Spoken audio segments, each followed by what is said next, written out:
Peace, greetings to you all. It's your brother Naheem, BKA Lord Abbott, aka Mr. Just the Facts. Tonight we are doing part 2 of our book club discussion. Be the power. You already know. Click that like button, family. Share this out.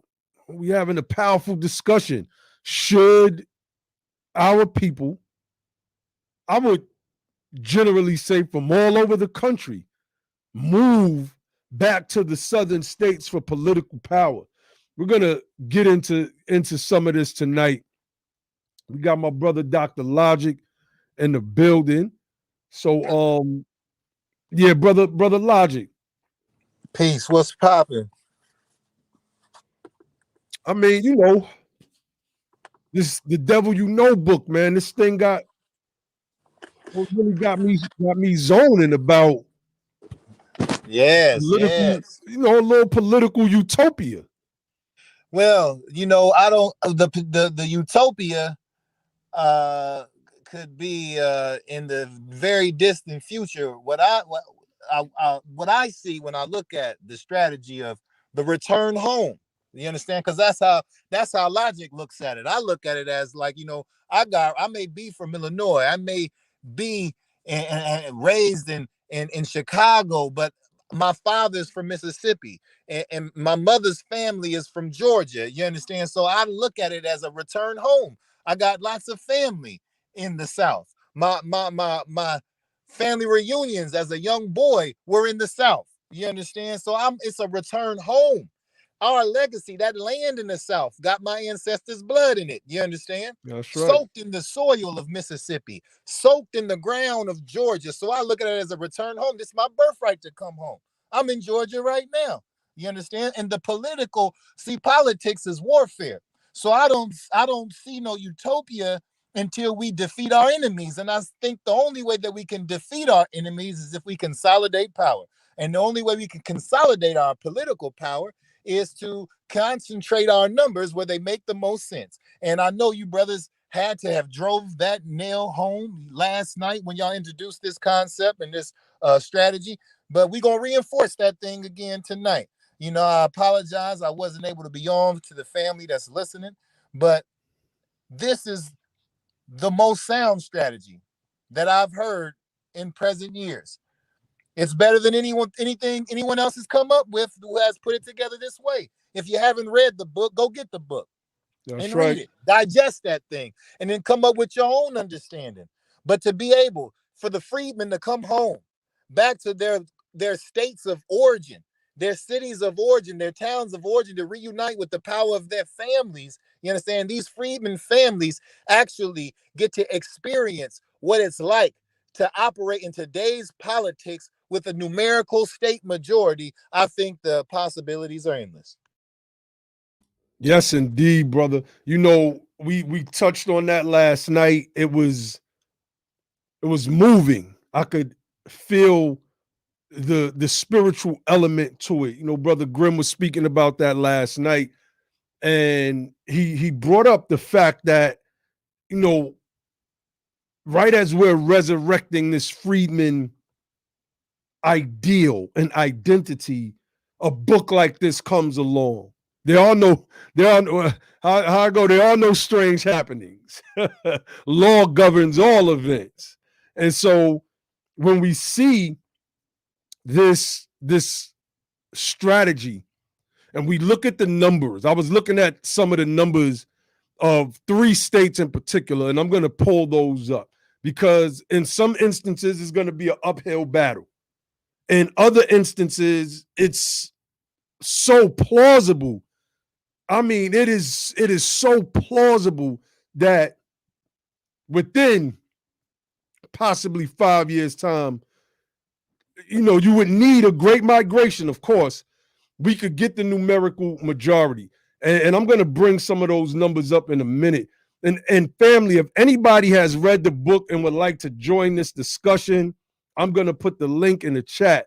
So let's build. Let's build on this thing. But before I get into those numbers, I want to You want to say something, bro? No, go ahead, cause I'll go ahead. I think you was about to go somewhere with it.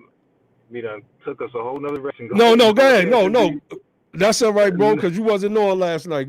Just say what you want to say. I'm going to just read from the book.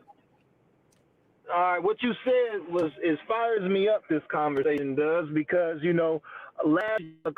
not last year, but last year too, and the year before that, especially, you had all this talk about the year of the return in Ghana and Nigeria and all these places all the way in Africa. You understand? And a lot of people got really excited about that. And we're going home, we're going home. No, this is the year of the return. And we ain't talking about going to Africa. We talking about going to Mississippi. We talking about returning to Alabama. We're talking about returning to the front lines of Georgia and South Carolina, Louisiana, and Florida. You understand? We're talking about returning to our origin, our states of origin. You understand? Where we have a legacy, where we have a history of not only fighting for freedom, but achieving certain levels of freedom. Not only fighting for policy, but administering and achieving policy. You understand? When you talk about what not only you got so many examples, you want to go all the way to Ghana, but you've got the legacy of Fannie Lou Hamer. You understand? You forgot the legacy that many of the sharecroppers have in common with us. Many of your grandparents were sharecroppers. Some of you listening tonight, some of your parents may have been sharecroppers, picking cotton while we're raising you. You understand? Like, this is we're not returning to Africa. We're returning to the South. And when we return to the South, we're not coming just for soul food. You understand? We're coming for policy. We're coming to reclaim what is rightfully ours. And I don't know how far they got into the tactics, into the strategy last night. But it doesn't take everybody moving at once. And in fact, if you're looking at this concept as, some people look at it as like, well, what about the people that live down there? How are they going to see all these Northerners coming down here to the South? Maybe they're going to be, trying to move us out the way, right? I don't want no one to look at this situation and this strategy like that. That's not what this is. You have to understand the history. And I'm sure the brothers ran the history down last night. This is our home. You understand? We did not want to leave. We were forced to leave. It was not a great migration. That's a way they like to do us all throughout our history story. They always want to minimize what we've gone through and call something as devastating as what we had to do to survive in this country a great migration. Nobody, if we had the choice, most of us wanted to stay right where we at. You understand? We had good stuff going where we were at. It was due to white violence and state oppression that we had to flee from the South. Right? So the strongest of us, the ones that could make the journey, and it was a dangerous journey. You don't even know what it took to even get out of the South. You understand? You got whole histories, whole books, good documentation on brothers and sisters coordinating and collaborating together to create traveling guides to keep us safe, to create safe ways to travel to get out of the North. It was just as dangerous as when you was escaping from the plantation. You understand? So we have that wasn't a great migration. That was a great escape. We fled. We escaped the terror and the violence. Anytime we got something popping off, you understand? They tore it up. They burnt it down. They destroyed it. They hung us. They lynched us. They killed us. You understand? Anytime that we had any type of stride forward economically, we had to suffer the backlash of white violence and economic envy. You understand? So we were forced out of the South. So I don't want my brothers and sisters in the South, because we've been gone so long, to look at us like strangers. We're not strangers. We're your cousins. We're your real cousins. We're your real brothers and sisters. And I don't mean that in no Pan-African sense to where we think everybody on the continent of Africa is our brothers and sisters. No, we're your real brothers and sisters. You understand? We're your real cousins. You understand? Look at the family reunion T-shirt. I bet you I got some that got some of the same last names that you got. We are family, and we're coming home. Yes, indeed. Yes, indeed. I mean, that got me fired up. Because there's this push by the Pan-Africanists who it's so silly to me. On the one hand, they want to promote the great return to Ghana. On the other hand, they say that we who are pushing for reparations, and this is not all of the groups, but it is a majority of the people that I've come in contact with, but they all rock together. They are a whole ball of cognitive dissonance. They are beholding to two conflicting concepts. So you have those that want 5 states in the South. I believe it's South Carolina, Georgia, Alabama, Mississippi, and Louisiana to be New Africa. They just want the government to give them this land so that they can call it New Africa. These are the same people, if we're doing guilt by association, that say that we are begging the white man for something because we're asking for to repay the debt that was never paid to our ancestors, which is the reason why we are economically stuck at the bottom in the United States of America today. This is our home. We built it. When you understand the history of how the Africans got into Africa, you may feel different. But like we've said on this platform, I can't call no aunties or no uncles out over there.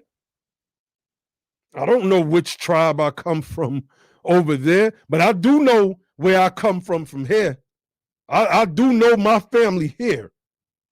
And that's a fact. And I can trace them back. Aunts and uncles, the whole 9 yards. So we have to be on point with where and how we move politically, what type of messages we absorb, because many of us are constantly being tricked. And that's one of the things that Charles Blow points out about what Barack Obama did. And Harry Belafonte spoke to that. I want to get into some more of the book, obviously, because I'm from New York City, and I can give you a perspective from New York City. I can give you that perspective. And Charles Blow, although he was born in Louisiana, he lived in New York City. I don't want to say a majority of his life because I'm not sure if he says that in the book. But I want to read from page 108.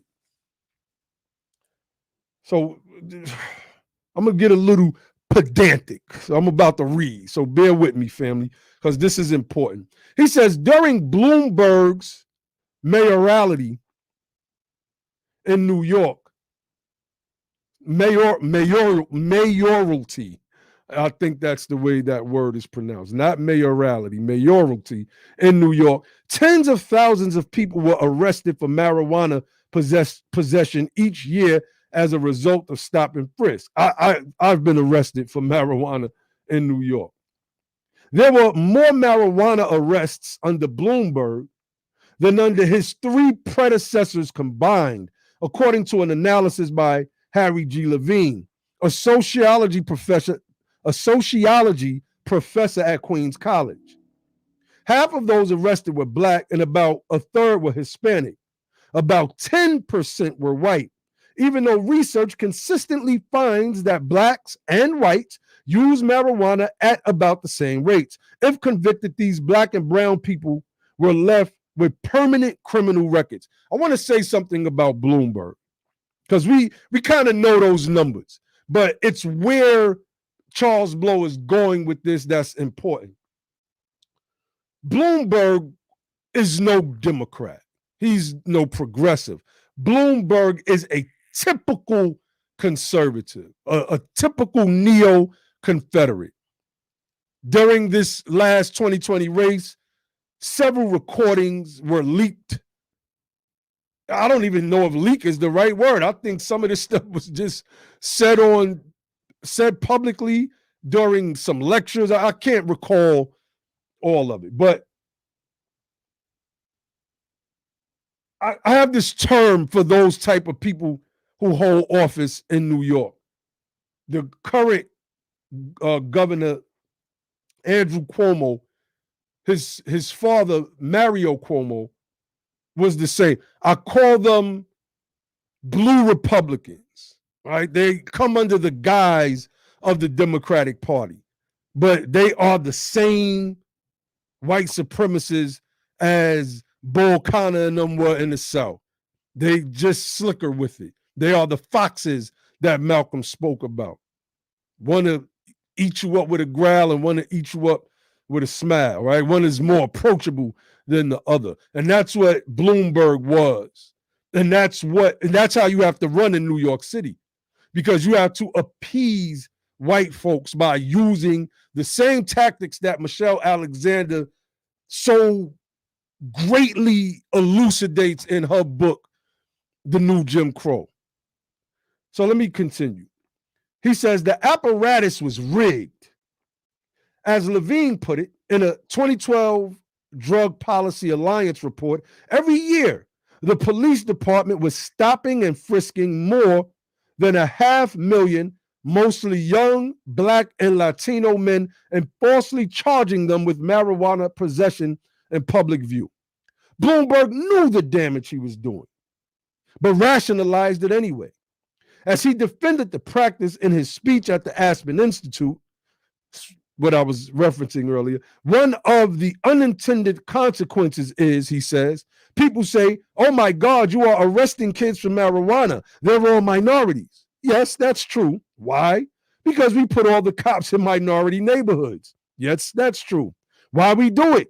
Why do we do it? Because that's where all the crime is.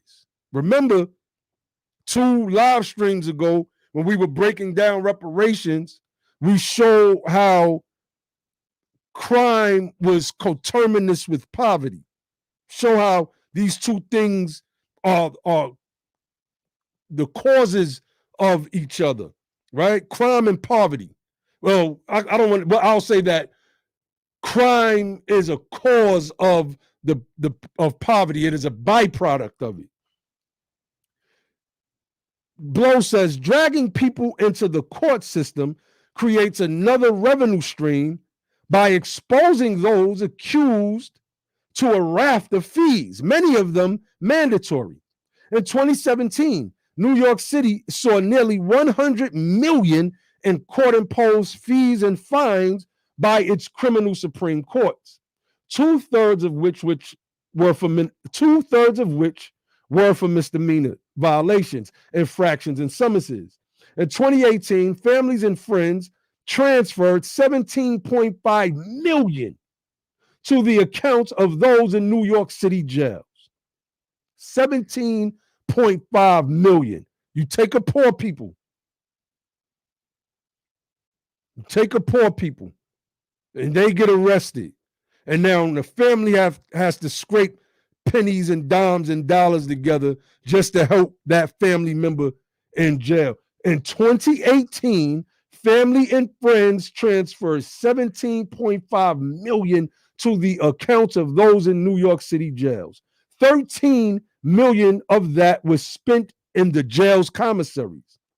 There exists a whole economy to bleed cash out of Black flesh, to produce revenue out of Black suffering. And all of this further drains already struggling neighborhoods of wealth and opportunity. Like, people don't understand what we go through. They don't understand what we go through. Here's something else. No, matter of fact, before I go there, I'm going to read this last part on page 109. It says, these bails are often paid by minority women. A 2018 report by the UCLA's Ralph J. Bunche Center for African American Studies found that the Los Angeles Police Department levied $19,386,518,544 and bail on persons arrested by the LAPD between 2012 and 2016. 4 years, $19 billion. And black people everywhere we go in this country make up the majority. He notes in this book how in San Francisco, black people are 5% of the population, but make up, I think he says 53 or 54% of those incarcerated. There's another thing about New York City. Rudy Giuliani, the mayor before Bloomberg, started this program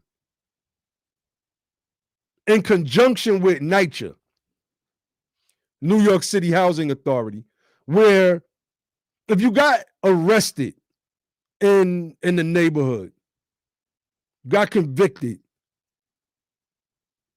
you couldn't come back to the neighborhood. If you came back to the neighborhood, your mother, your grandmother, usually, right? Because our fathers were locked up from Biden's crime bill largely. And if you lived in Chicago, right, you had places like Cabrini Green that was housing at one point strictly for single mothers. But in New York, well, Cabrini Green is no longer there. I'm just using that as a reference. But in New York, think of the implications of that. Poor people that are out hustling, trying to make some money to eat, buy clothes, necessities, even help their mothers out with. A lot of our mothers knew we were hustling, whether they liked it or not. Telling them that they cannot go back home, having no place else to go. You know how hard it is staying with a relative and you don't have money? That's tough. I know I've been there. A lot of us have been there. This is our reality in the United States of America. This was never passed by the state legislature. This was something that Giuliani and the New York City Housing Authority worked in conjunction with. I was trying to bring class action lawsuits some years back. About 2011, I was in New York. I mean, we were out there passing out flyers. I just couldn't get enough people riled up about it. I was all up in Harlem, Brooklyn, in my neighborhoods in Queens, and I couldn't get people to, I just couldn't get them to rally around it, even though they were affected by it.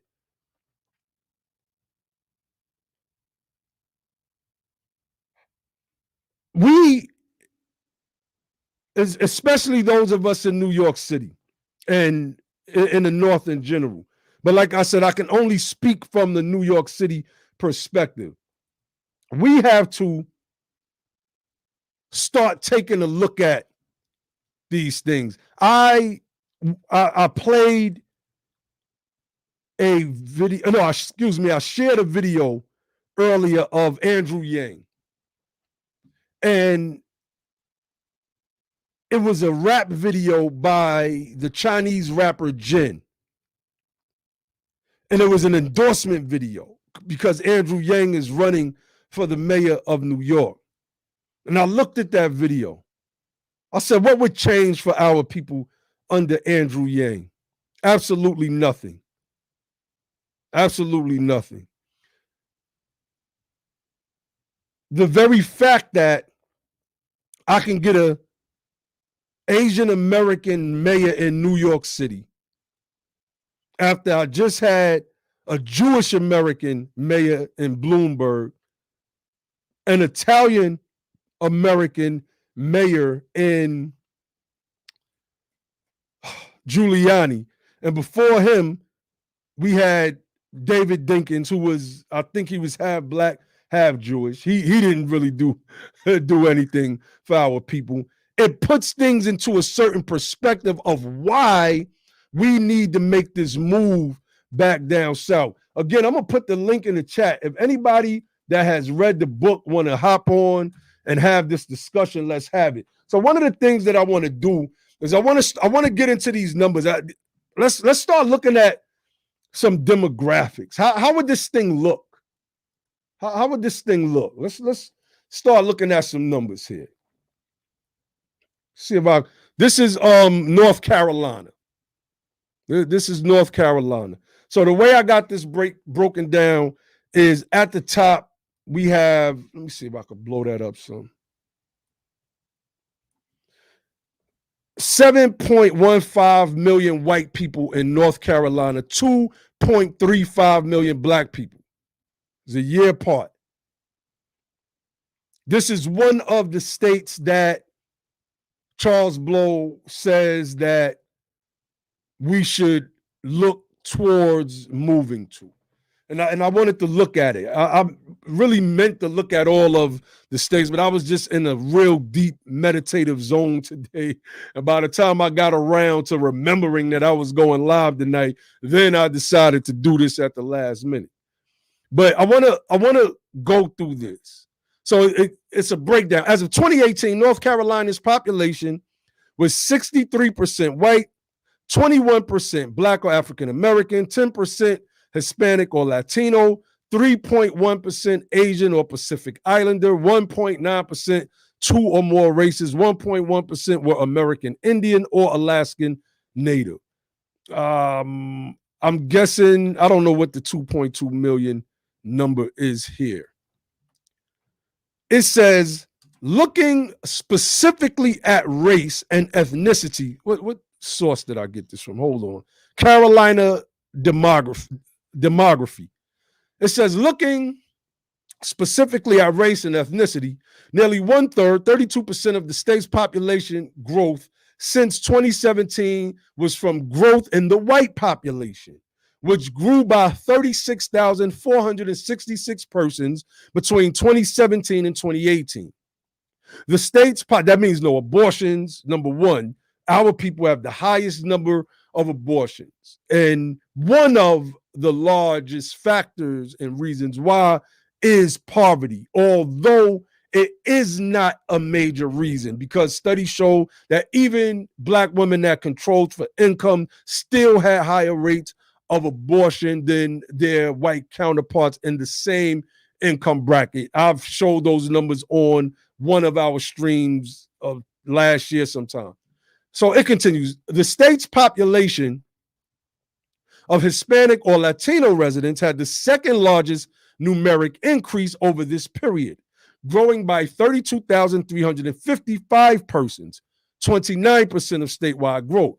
The black population grew by 22,722 over this same time period, while the Asian and Pacific Islander population grew by 14,302. So we get to looking, right?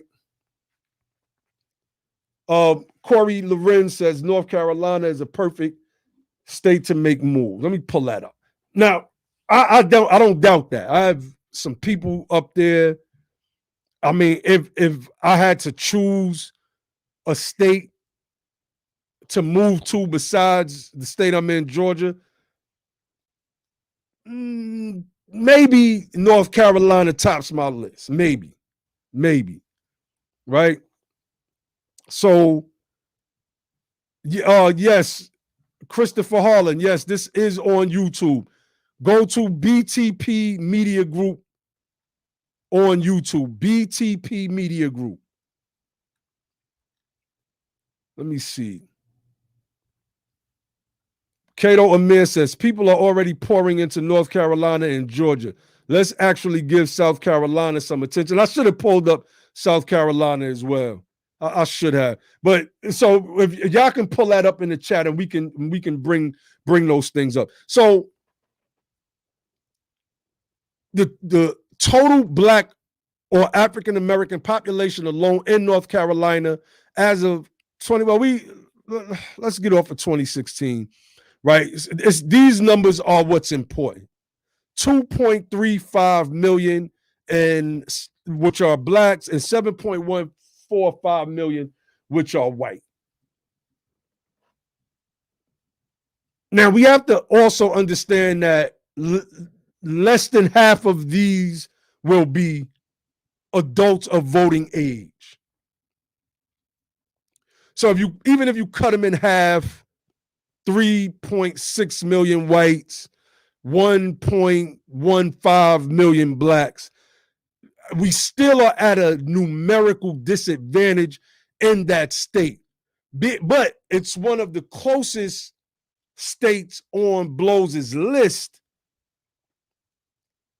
in proximity to the North. So it could be a viable option. So, brother Corey, and shout out to my BTP Mars. Matter of fact, shout out to everybody that's watching. Make sure y'all hit that like button. If you're new to the channel, make sure you hit that subscribe button. Hit the bell icon next to it. Become a part of the notification nation. Use that super chat if you want to contribute to the channel.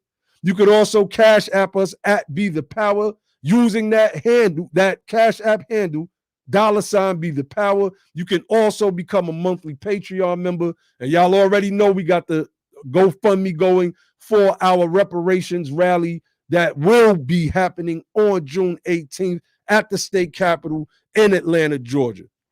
So we need y'all there. We need y'all there. So, we would need a large influx of our people to fill the gap in North Carolina. Now, this part was important. Let me read this.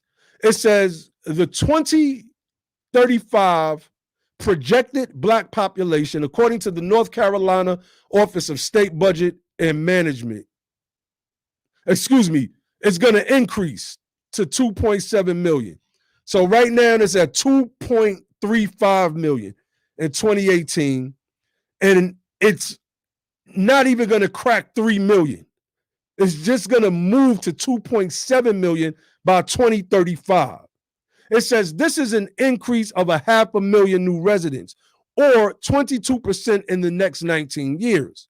Because the state's black population is projected to grow at nearly the same rate as the state overall, 21%, black North Carolinians will comprise a similar share of the state's population in 2035, 22%, as they do today.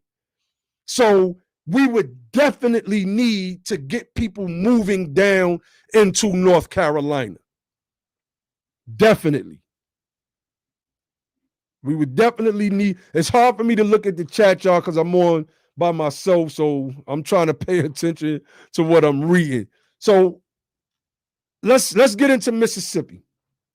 Let's get into Mississippi. So Mississippi has a total population of 2.976 million, roughly 3 million people.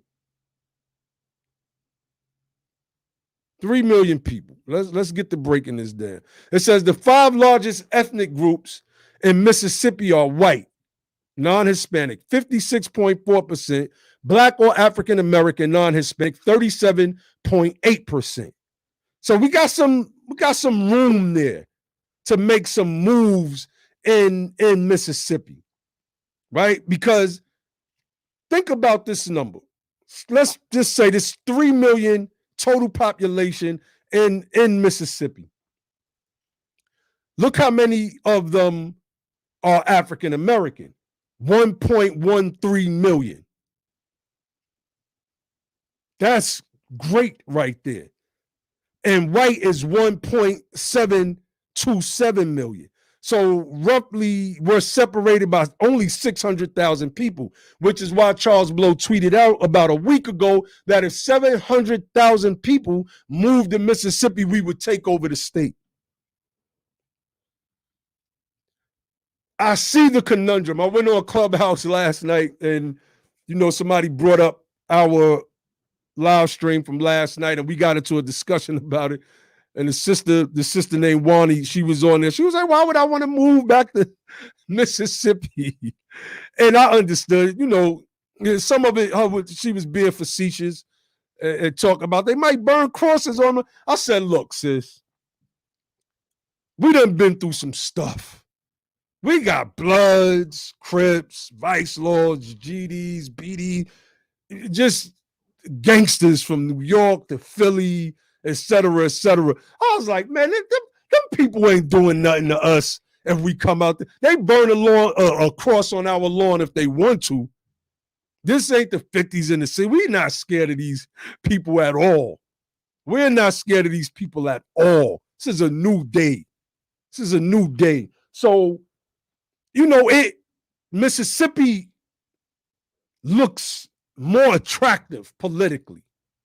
North Carolina looks more attractive when you look at progress. When you look at progress, it's like, okay, North Carolina is a beautiful place. It doesn't look and feel like slavery. The name Mississippi itself invokes slavery. It invokes white-robed men riding around on horses with ropes ready to string up our people, right? But it's a different breed of us that will be coming back down south. Let's look at this number again, family. 3 million people in Mississippi total. Think about this. There are 5 or 6 million blacks in New York alone.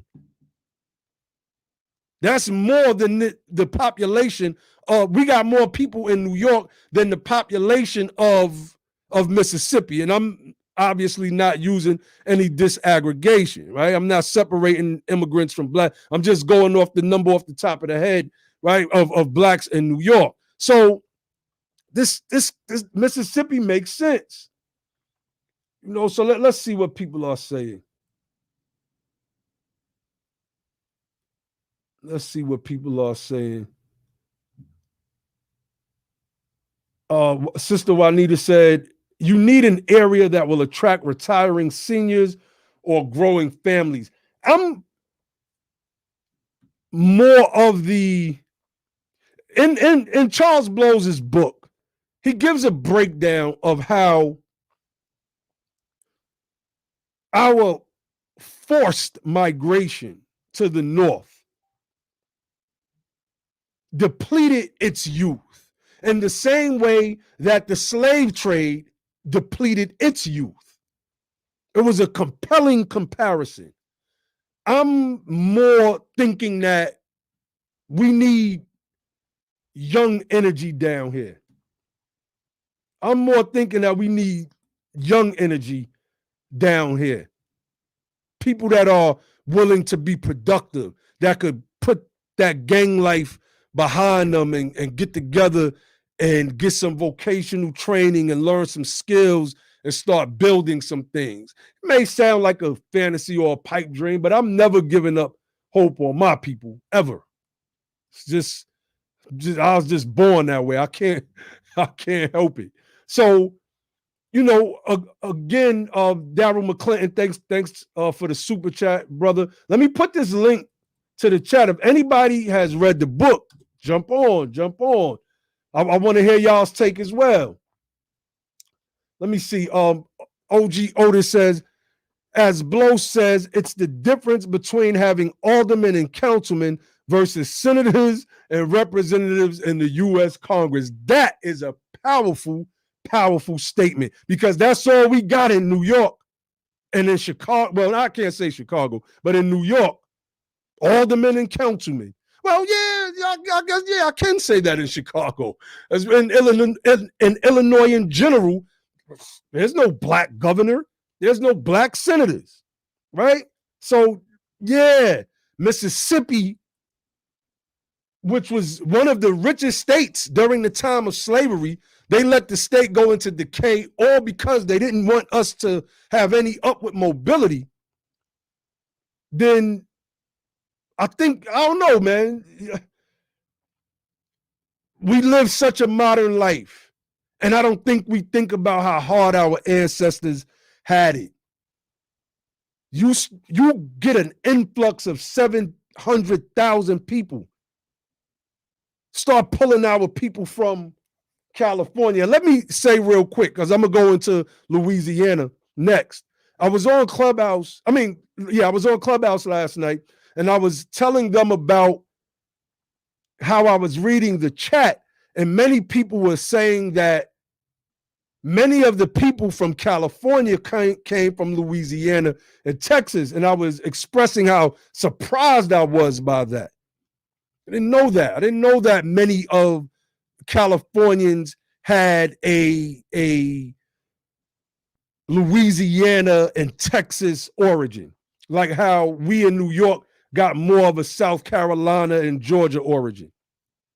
All right, so let's get into Louisiana. Louisiana has a similar population as Mississippi, around 3 million people, right? Well, no, excuse me. This is just the white population. I don't think I did the numbers on the total population, which I should have done that. My bad. All right, so this is just the white population of Louisiana. So it was roughly 3 million, 2.87 million as of the year 2019. And African Americans is 1.504 million as of 2019. So, you know, when you look at these numbers, about 1.3 million people apart. This is another place. We start pulling out people from California now. Hell, possibly even Texas. But Texas is one of those places that, you know, we had enslaved ancestors as well. But with something like this, I think we got to really start thinking strategically about a long-term end game. The fight is always for reparations, right? We are never going to stop fighting for reparations. In fact, I don't even know how practical this plan is without it. But as we spoke to last night, once we establish the Bureau of Freedmen Affairs, in the same way they have a Bureau of Indian Affairs, and in the same way they have this Office of New America popping up all over the place, which caters to immigrants. And now they have the AAPI, the Asian American Pacific Islanders Group, about to get bills passed. Just formed group. If we're able to get the Bureau of Freedmen Affairs established, we could start forcing some things, because now we have a federal bureau that's taking into account all of our desires, one, and the data and the statistics that back it up. It cannot be ignored. We replaced the Congressional Black Caucus. Get them up out of here. Get them up out of here. All right, let me see. What was the question? Let me see. Okay, good question. Cato Amir asks, how do we address the elitism that many Northern Blacks have towards Southern Blacks, that they are more cultured and sophisticated than us? Proximity. Proximity is how it's addressed. It's one thing when we encounter people and then we keep it moving, because that is a very real thing. That is a very real thing. But picture your place of employment. Picture your place of employment. You're working at this job and everybody's working there. You got the races. I know I've worked around them. My supervisor was one. That's why I got fired last year, because I had to go in his office and I had to bark on him. Let him know. I don't know if you used to talking to these people a certain type of way, but you're not going to talk to me that way. And many people thought that I was stuck up, and we got the brother on right now. Good, beautiful, good. Glad you could join us, brother. So Hey, let me finish addressing your question. Now, many people thought that I was like this stuck-up dude from New York. I sat to myself and usually ate by myself. I pulled out my books. but it wasn't for the reasons that they thought. My reasons was I'm not the type of man that wants to sit around and hear the gossip of other people. That doesn't move me. I'm not going to sit around and engage in gossipy stuff. If you want to come talk some knowledge and some intellectualism, some politics, etc., oh, have a seat. Let's build. So when people got to know me, they would call me New York, like, yo, New York, you cool. I thought you was a certain type of way. It's like, nah, we got to get to know people.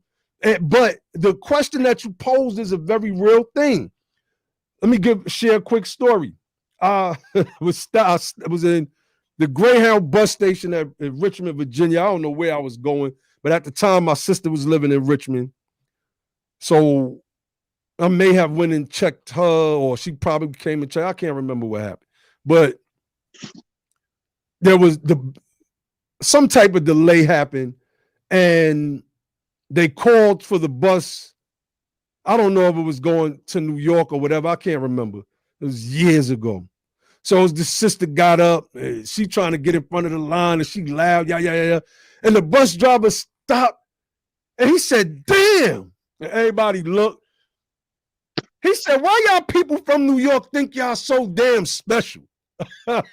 Right? He started going in. He was like, y'all always think y'all can skip the front of the line. Y'all always think y'all can talk y'all way into something. And when he said that, I was laughing. I was cracking up laughing because I knew that it was true. There's a feeling that we have. But it made me reflect. I was like, that's really not a good attitude to have when it comes to our people. That's why I always bring that story up. So, that. Oh, let me get back to the jaw point and round that out. So being around the brother, he got to reconnect. Being around a bunch of people like the races that we were forced to work around each other. After a while, respect grows mutually. And I think the brother is having connection issues. And that's all that's going to happen. You see, the difference between being around a bunch of racists and being around your own is that we're going to start the vibe and we're going to start the gel together. Like I would pull up to work some days and I'll be bumping my New York music, my Nas or whatever. And the brothers at the job would be joking. And they'll be like, yo, we don't want to hear that New York stuff. And I'll be laughing like, yeah, all right. You know what I'm saying? After a while, I believe that stuff starts to fade. If we live next door to each other, our children's going to come out. They're going to start playing with each other. We're going to start sharing recipes. We're going to start sharing remedies. We're going to start sharing a whole bunch of stuff. And that, because it ain't just elitism in the North, right? You got to deal with the fact that people in the South just don't like you because you're from the North, because they assume that you have an elite attitude, which is something that I've experienced down here a lot of. You see? So definitely, brother, I hope I was able to answer your question. Yes, you was. And that's more of a personal day-to-day interaction. Mm-hmm. But I talking about like when I was growing up, of course, like you said, most South Carolinians during the Great Migration, or I should call it the Great Escape, which really they went from the pot, from the frying pan into the pot. They went up to New York City and Philadelphia. So I had many relatives that were from the Northeast. And Mm-hmm. it never failed. The adults and the children, whenever they came down south, and of course, I live in a small town coastal South Carolina. It was always, oh man, New York City, we don't have this. In New York City, we do this. New York City, we do that. I can't believe y'all do this down here.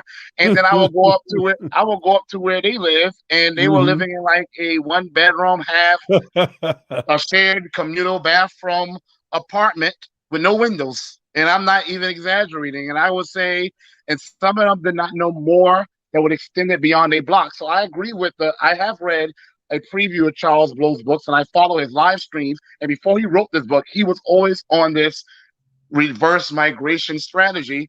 And he mentioned a lot of the issues people associate with the South, from anti-Blackness police brutality exists in the North just as well.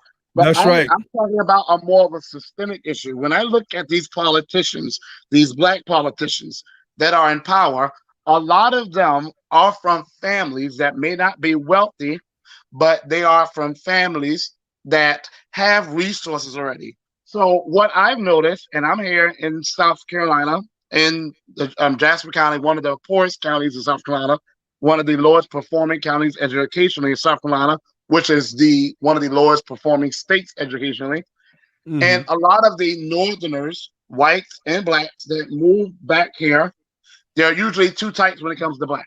The ones that have resources and they're retiring, like the whites often, or the ones that were pushed out of New York City and pushed out of Philadelphia because of constant economic reversals, lack of opportunities, and they finally had to move in with their great grandmother or grandmother that never left the South.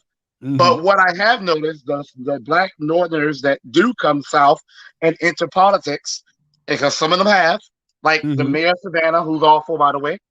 He's from New York. He moved to Savannah years ago, but he's still originally from the North, and he's out of touch with what the average, I say, lower class, working class, poor black person goes through. He starts a commission for Hispanics, and he made the argument, well, there are black Hispanics. He has done a damn thing for native black Americans, and Savannah's 69% black. So my thing with Charles Blow, I've always felt that Charles Blow, I like him, but I've always felt that he is an elitist as well. And I feel that maybe he grew up in poverty, but he's been so far removed from it for so long. As with other black politicians like Ayanna Pressley, they are removed from the sense of urgency that exists for most of Black America. So even if we were to move, even if there is a reverse migration, I know you and I see things a little differently. There is a reverse migration. I mean, I know I agree with you, but what Blow is calling for is a drastic reverse. He's calling for 22% of our people to move back, not just like the trickle down. You say, I've seen you in the chat last night and over the course of the time that I was mentioning it, saying that, it wasn't a trickle, but I mean, it's still a lot of our people that live in the North. We're talking about depleting these places of our bodies and moving them into these southern regions. Right. And I think North Carolina and Georgia have been seeing the bulk of the reverse migration. Like I said, definitely. It's like South Carolina doesn't exist almost because we don't have Atlanta, we don't have Charlotte, and people are coming back to South Carolina, but we still have the same dynamic. Out of touch black people who want to run as Democrats, but they don't want to run as black. They want to run on damn issues that's important to the Democrats. I want them to run on issues that's important to blacks. Warnock. That's what Warnock. Hey, that's what Warnock did. He ran as a straight Democrat. So and pathetic Jamie Harris. So even if black people move back to the South, if they are off cold, we'll just be like South Carolina already. And South Carolina's 30% black. And technically, I didn't mean to cut you. That's a powerful point that you raised, that we wound up moving, right? Let's just say this thing happens, but our political leaders are pushing party line politics instead of addressing the need. Go ahead, continue. That's an excellent point that you raised. 70% of the registered Democrats in South Carolina, which is why it just blows my mind how South Carolina gets ignored. Mississippi gets more mentioned than South Carolina, but 70% of the registered Democrats in South Carolina are Black Americans, and the majority of Black people in South Carolina are native Black Americans. Very few Black immigrants here. Only in the college campuses will you start to find West African immigrants, and of course we have Caribbean immigrants. But and yet the Democrats, of course, South Carolina is considered a red state, but still the Democrats that the Black South Carolinians elect are usually the Jamie Harrison types who don't say a word about the Black issues. And when these Black Democrats get in power, whether it's locally, on a state level, or even rarely on a national level, white South Carolinians' lives who didn't even vote for them benefit. Illegal immigrants' lives, and I've seen that here in my county, which is a Democratic ran county, improve. the Black South Carolinians' lives stay the same or get worse. So even if we all move back to the South, if Charles Blow, who I do feel is an elitist, who's been out of touch with our issues for so long, he knows them intellectually. I feel he's lost them in his spirit, and he's been so out of touch with them for so long. Who's to say, my main concern, and I would love to ask them this, who's to say, and if I get the opportunity, I will, that if we are all off cold and we're still doing vote blue no matter who, instead of voting black until we get we're old, the same issues will not persist. And that's just my no, those are very valid questions. But I think that Blow does an excellent job in addressing the stance of white liberalism in the United States of America in this book. I don't know how expressive he has been in that regard with his interview. That's why I said on the first, I was like, when I first heard about it, I was like, oh, this guy, I mean, he has a strategy. But then when I read the book, I'm like, oh, okay. He didn't disappoint. There were very, very few holes in it. So I think, brother, when you get a chance, you should read it in depth, and then, because I think he's trying to address that. I think he knows that, you know what, I have been a part of this elite bourgeoisie black class, but now that I understand it, I'm able to write from a perspective that many people cannot write from, and now I give you this gift. And that's the way I look at it. It's a very sound strategy, and it is very well written and played out. But let's do this real quick, Cato, because while you were talking, I was able to pull up the demographics of South Carolina. So this is the African American population, 1.363 million in South Carolina as of 2019. The white population is 3.43 million. So we're looking at about 2.1 million difference, if my slow math is correct, right? Now,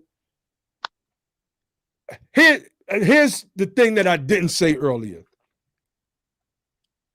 We as a people are likely to vote one way in a highest percentage than any other group in the United States of America, right?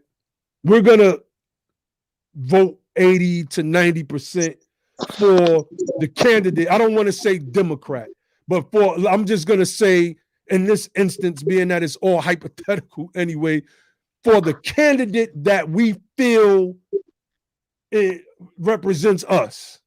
Let's put it like that. Even with this number right here, this 3.43 million, they're not going to get the same turnout for electing a neo-Confederate, aka Republican candidate. So if you cut this number in half, right,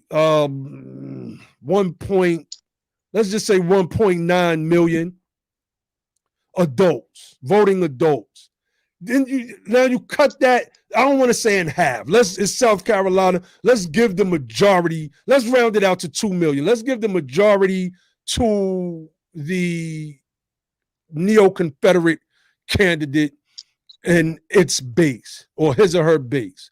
So let's say 1.3 million of them are going to vote for the neo-Confederate, leaving about 700,000, 800,000. I could have just butchered that whole math. Somebody correct me.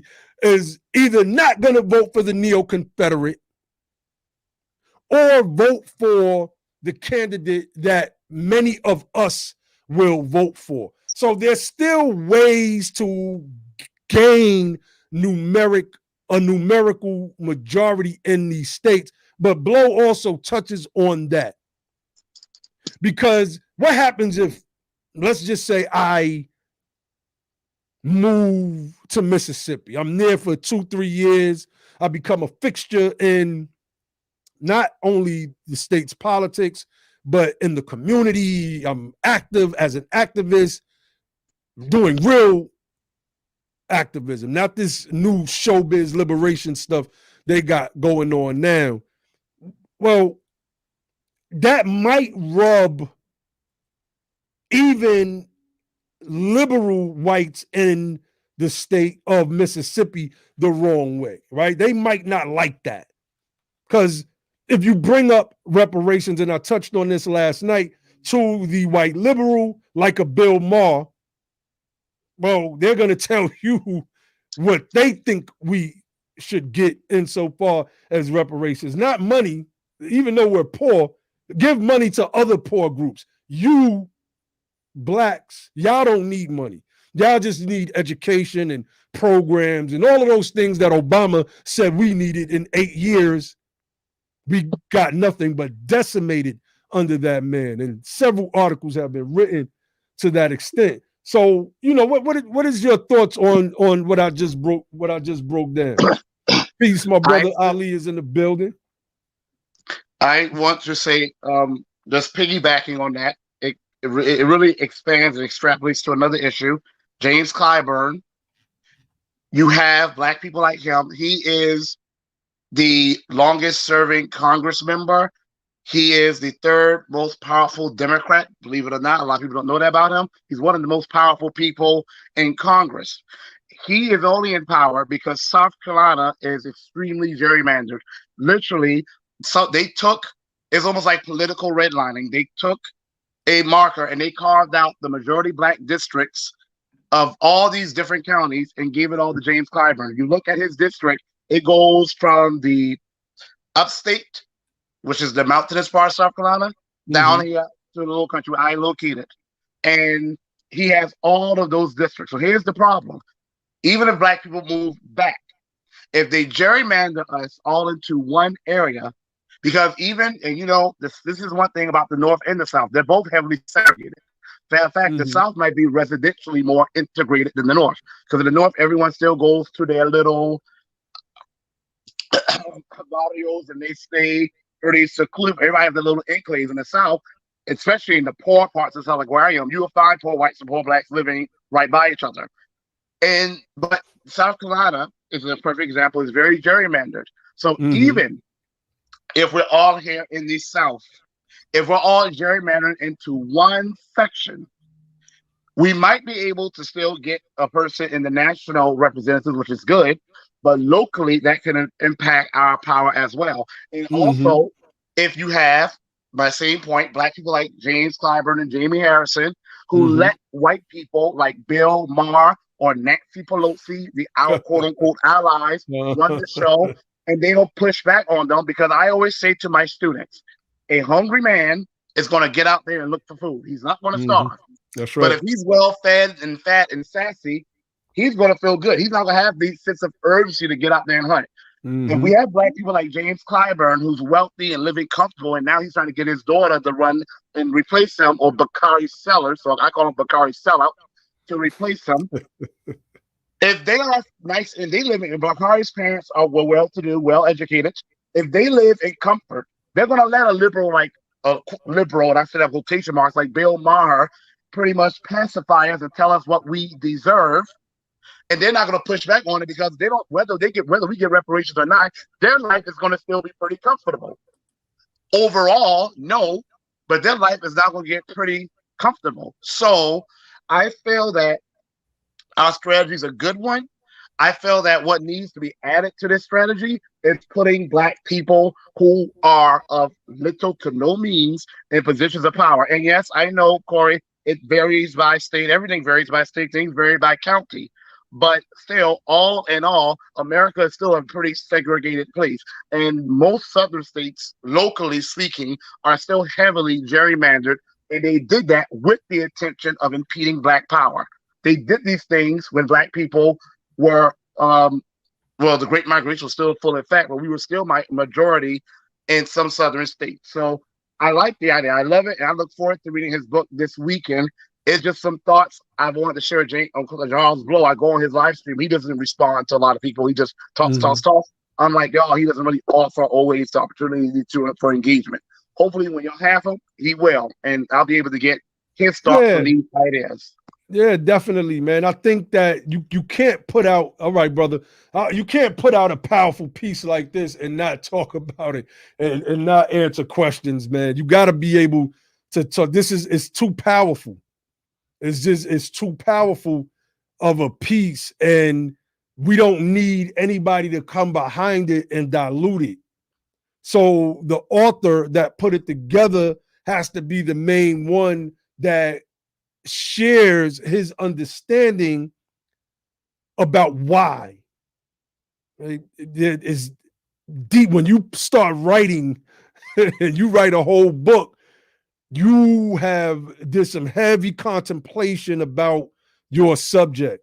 You've done a lot of research before you ever started typing coherent paragraphs, right? You just putting pieces to the puzzle here and pieces to the puzzle there. I know I've written and self-published several books. So, Corey Loren says that's right. Gerrymandering has been rough down here. Yeah, gerrymandering is rough in these southern states. And that's why, I kind of look at Blows's plan insofar as moving to these destination cities. New destination cities, I guess, that are already popular, that are already centers of blackness in the states that they're situated. And I kind of iffy on that. 700,000 people, you spread them out all over Mississippi, you kill gerrymandering. They got to try to come up with something else. And then we start taking a challenge to the Supreme Court. So it's something that we have to look at. We are about strategies over here. We are about results. And we are more than anything politically about local politics. So I'm going to put the link in the chat again if anybody wants to jump on. I'm trying to wait and see if some of my brothers will jump on. If not, we could get into, let me see. Got some other notes here, man. We could get into some things. All right, this is what I'm going to do. Let's go here. Let's get back into the book. Let's get back into the book.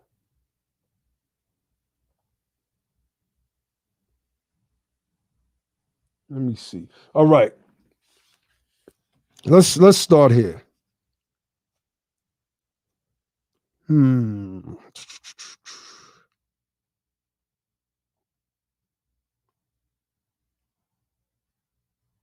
Because I think, it's so odd how he's talking about Vermont and what happened with Vermont, right? So, this is what I'm going to do. Because he spoke about how, we got the OG in the building. I'm going to bring the OG in, OG Otis. Let me get through this real quick, and then I'm gonna have you come in and go in. So on Vermont, he says, Barack Obama, but let me give some context first. Earlier on in the book, in the earlier chapters, it may be chapter 1 or 2, I can't recall at the moment, he speaks about how all the hippies got together, went to Vermont, and basically took over the state. That's why Bernie Sanders has been a staple politician there, in the same way we got Clyburn in South Carolina, almost, not the same, but the hold of that political seat is very similar. So Blow says this: Barack Obama won a larger share of the vote in Vermont than in any other state outside of Obama's home state of Hawaii in both 2008 and 2012. But a 2018 Vermont public radio poll found that most Vermonters, 53%, believed that racism was a problem in the state, and 40%, a plurality, thought that not enough was being done about it. A month before that poll was taken, Kaya Morris, the only, or that could be Kia or Kaya Morris, the only African-American woman in the Vermont House of Representatives, resigned her post due to racist harassment and threats. She told the New York Times that her home was vandalized and invaded. She found swastikas, Vermont, y'all, painted on trees near her house. And she and her husband were the targets of racial social media posts. I'm going to skip to page 113. That was page 112. He says, this is an odd artifact for a state that was home to some of the most radical abolitionists during slavery, as the Burlington Free Press had reported. Abolitionists launched the American Anti-Slavery Society in 1833. And less than 6 months later, 120 Vermonters gathered in Middlebury to establish their own society. By 1837, Vermont counted more than 90 local anti-slavery societies, boasting more than 10,000 members. Now, this immediately brought me to think about Bernie Sanders's anti-reparation stance. Was this really his position, or was this the position of his racist base in Vermont? Made me scratch my head there.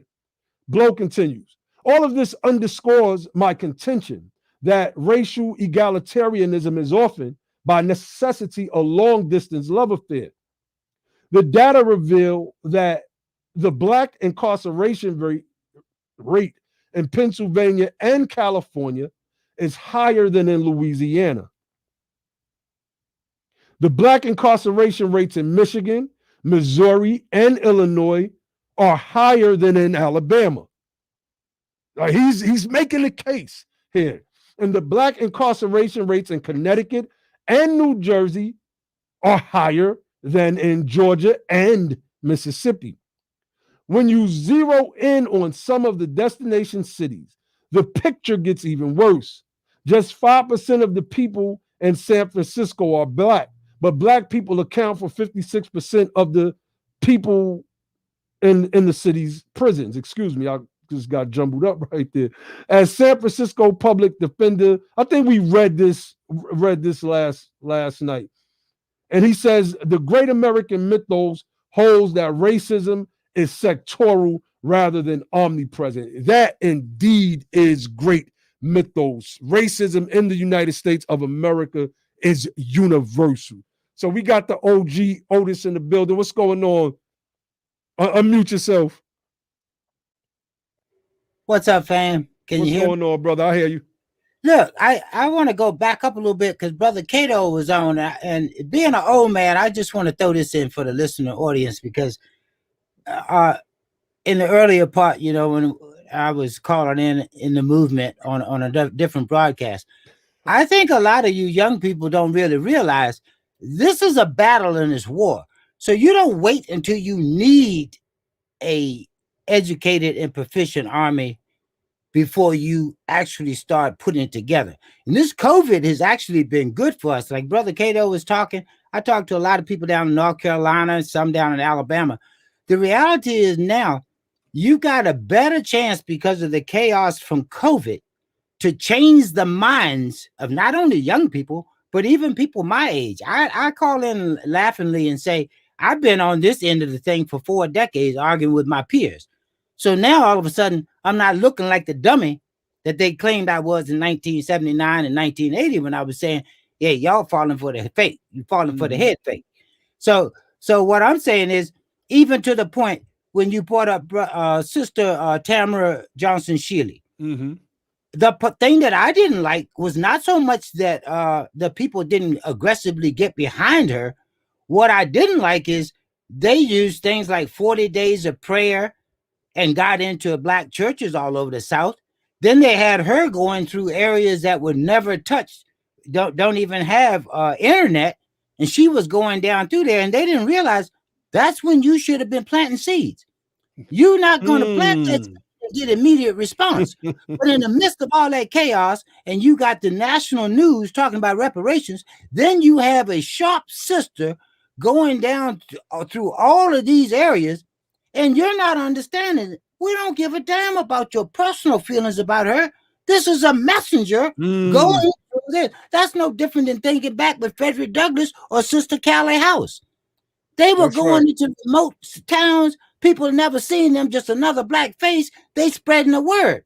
That didn't just happen instantly, but once they planted those seeds and people got a chance to stand back, usually in times of peril, and say, you know what we doing right now, what we've been doing ain't working. Maybe we need to dig into this thing.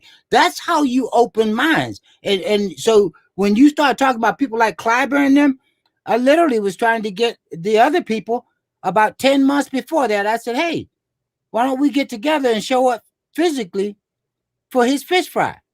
You ain't got to go down there and disturb nothing. That's right. Just go down there, organize with your signs, and make the people see that you're there.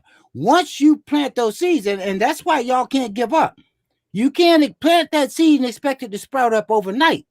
But you got to be there and get these people to change their minds on their own, and they will do it. I see the difference right here where I am, and I actually was living out in Arizona for 4 or 5 years before I got stuck back here pre-COVID, and it ended up being a good thing because I've had a chance now to talk to people that, like I said, used to argue with, couldn't even talk to them at family reunions or nothing. Now all of a sudden they're saying, you know, you were saying so and so. And I said, yeah, go look at this. And you know, I tell people my social media is basically a public diary. I literally have conversations with people. Hey, pull out your iPad, go back and check out this, hit this hashtag and see how long I've been saying this. And that's what you got to do. But you can't demonize the people for it. Because to be honest with you, most people don't think that they're bad or ignorant. And most people want to get a leader that they think they can trust because they're spending so much time trying to survive. I'm on the luxury end of it as far as I see it. I'm not rich, but all of the stuff I was arguing with when I had to shut my mouth to keep a job because I was feeding my son, that Negro grown now. So I can run my mouth and say, this is what I believe to be true. And it don't make a damn to me if you call me an angry old fool in the bunker. And ironically, in the middle of COVID crisis, where else should I be? Where else should you be? Like Judge Joe out here trying to get me a young thing. You know, get out of here, man. I'm trying to play safe. I didn't expect to be here at 67. I hear you. Hey, yeah, I mean, look. And then I'm running into brothers like yourself that are catching on. What I'm telling you is, don't stay so focused on what's wrong with them. Seize the moment. Keep planting them seeds. Let me ask you a quick. Let me just ask you a quick question. Can you, from a bunker, criticize somebody in a bunker? Hey, all I'm saying is I don't know nothing about that domicile. I'll just ask. I'm gonna leave it like that. But what you don't know is, in my bunker, that's a workshop that I used to pull up for about 9 years, running all up and down the East Coast from Montclair to out to Middleton, Ohio, down to Phoenix City, Alabama, earning my keep. Doing it because I ain't want to answer to no white man and have to do like you and get fired. Because most of them, when they talk about firing me, I just tell them, hey, can you pay up today? Because I don't want to wait if you terminate me. That's a fact. I'm a contractor. Pay me now. I don't want no 60-day receivable. Pay me my stuff now. We're going to have a problem. Much love to you, brother. Keep doing the work. But yeah, critique those people, but keep planting those seeds, man, because I'm telling you, time is on your side long as y'all keep growing this movement.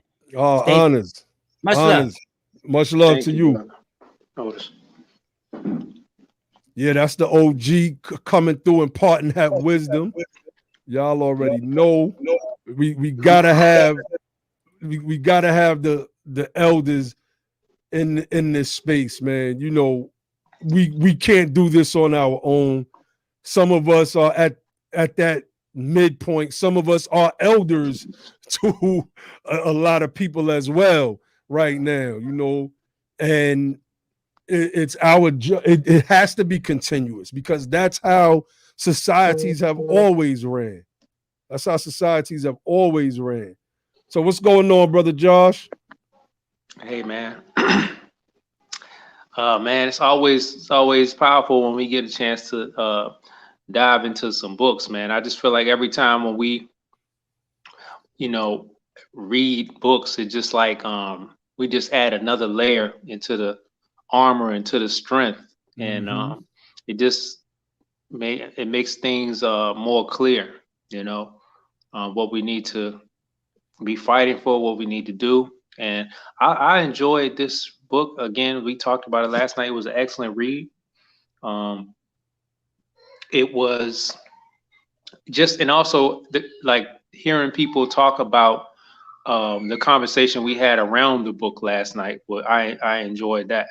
A couple of, you know, people had some questions for me that were also questions that I have for our, some of them were questions that I have for our guest that's going to be on next week.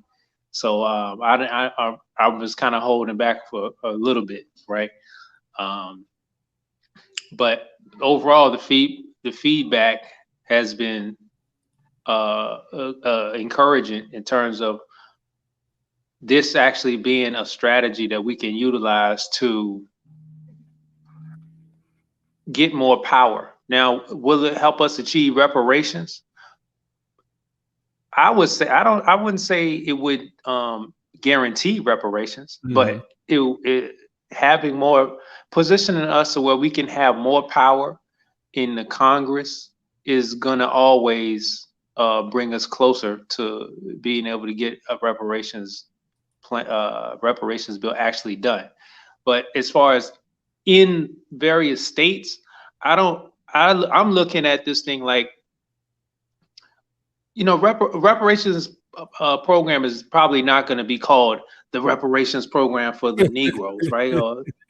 So it's going to have just like the Civil Liberties Act, you know, that's how acts of Congress work. The name is marketing, you know. That's right.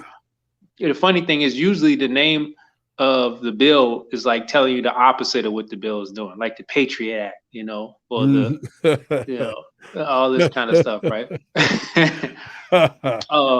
So Patriot I don't know what. That's funny.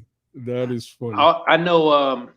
I've seen a name proposed. I'm not going to speak it, but it was when I was reading through it. You know what I'm talking about? Is it was very encouraging to read. So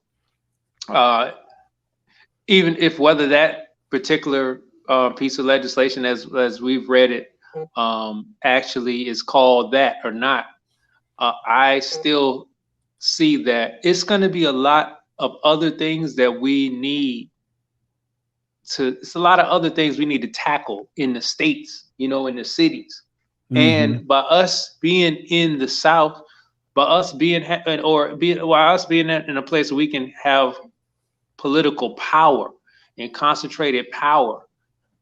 That is, I mean, we're getting attacked from a lot of different angles now. Like we're getting attacked by, you know, we're getting attacked by the left. We're getting attacked by the right. We're getting attacked by new groups that are, you know, trying to jockey for a position and legislation from the groups that are in power, you know. And how do we defend ourselves, and how do we protect ourselves, and how do we actually come up off the bottom? Like these are all issues that we know we need to do now, but how do we do it without the numbers to get the power, you know? I think this book is forcing us to ask these questions and see how we can make a change. Were you on when I was breaking down the different states? Were you able to catch them parts? Yeah, well, one of the let me pull this up real quick. I pulled up 4 states now. Let me pull this up. This is Mississippi. All right, I started with North Carolina, and I show, you know, we are at a numerical disadvantage in North Carolina. That top number is the white population. That second line is the black population. I broke it down. It showed that the way the current growth is that by 2035, we would still be basically growing at the same pace. So we would definitely need a focus on North Carolina if we are to take a state like that. And I believe that it can happen. You know, a lot of people from New York moved down to North Carolina. I know a lot of people in North Carolina. I know a lot of people from New York and Virginia. I was at my sister's house when she was living in Richmond, Virginia. And it was like 12 people. And I looked up, I was like, yo, everybody in here from Far Rockaway. And everybody just bust out laughing. I was like, damn, everybody in here, if they wasn't from my direct housing projects, they was from the area, in that part of Queens. So I was like, this is crazy, right? So, people are moving, but if we could get them to move, but this is the way I want to go with this thing, man. Mississippi is looking to me like the most compelling, and this was something that Charles Blow had tweeted out about a week or so ago, where he said if just 700,000 people moved to the state of Mississippi, we would have a numerical majority there. I'm paraphrasing what that tweet was, but look at that number. This is the total population, 2.976 million. So roughly 3 million is the population of Mississippi. And remember, New York has how many blacks? Like 3.5 million, 3.9 or something. 3.9, okay. Something like that.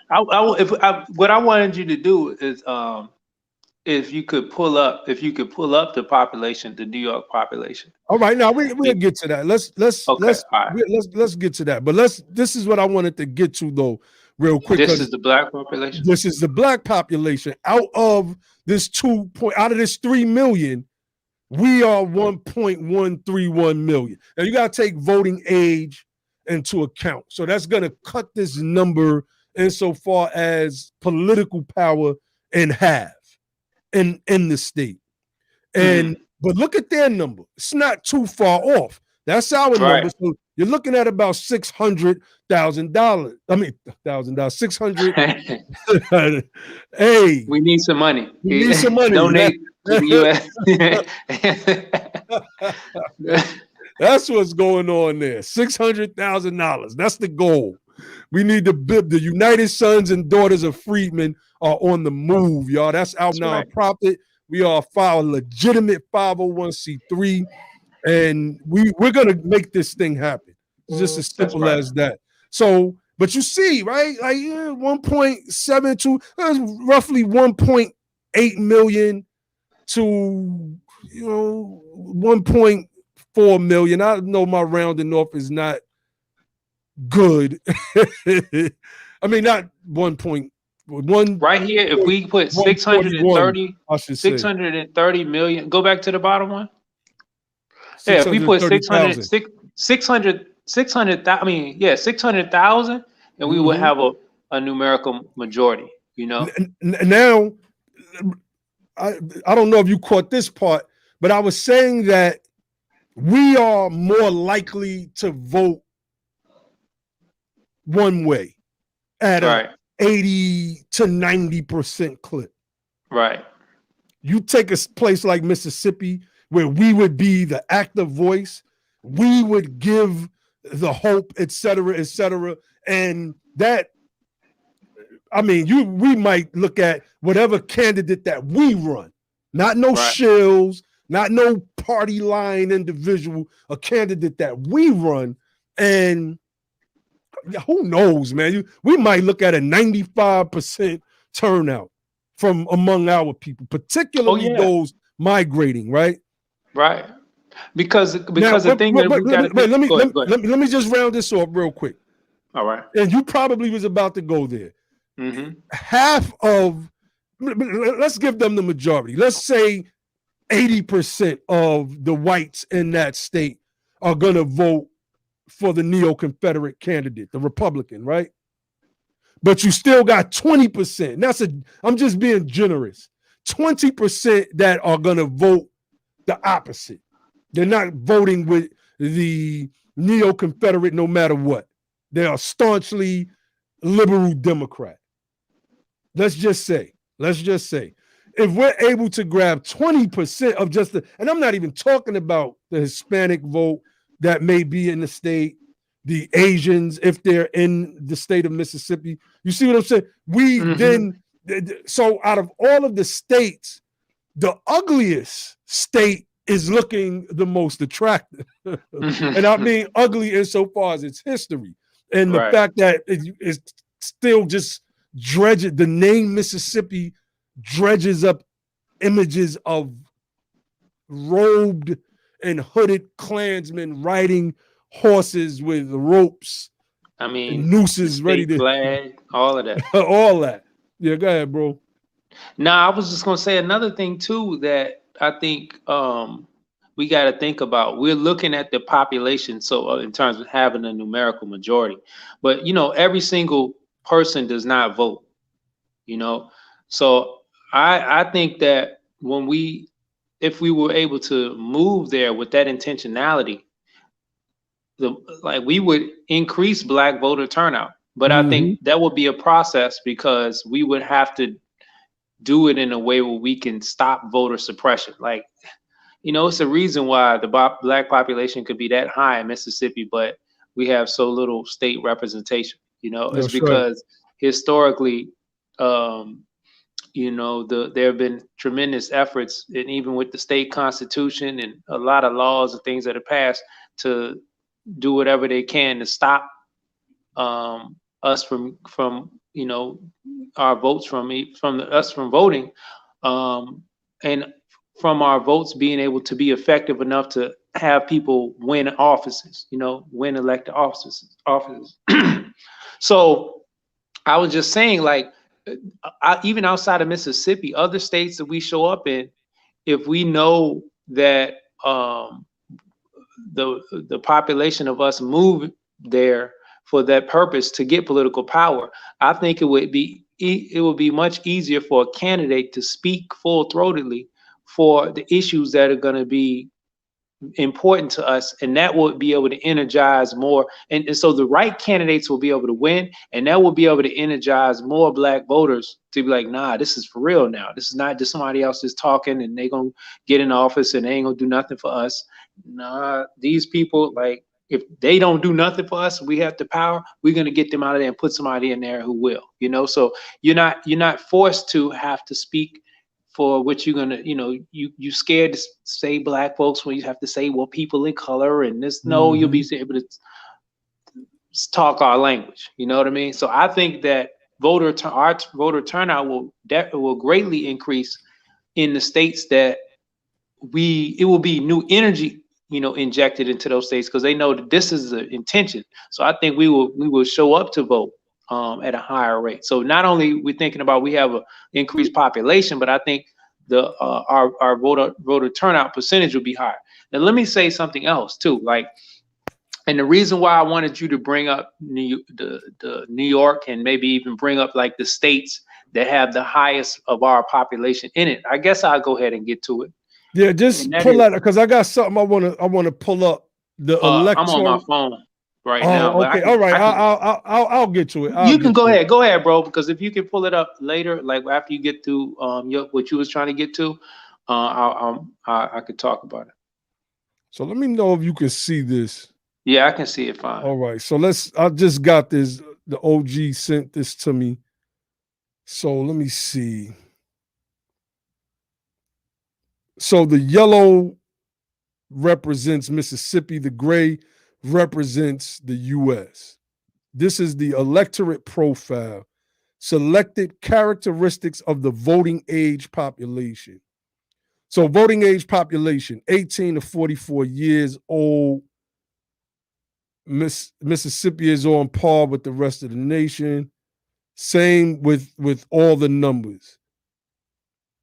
47%. So that's a good way for us to gauge how many people actually vote during the Mississippi election.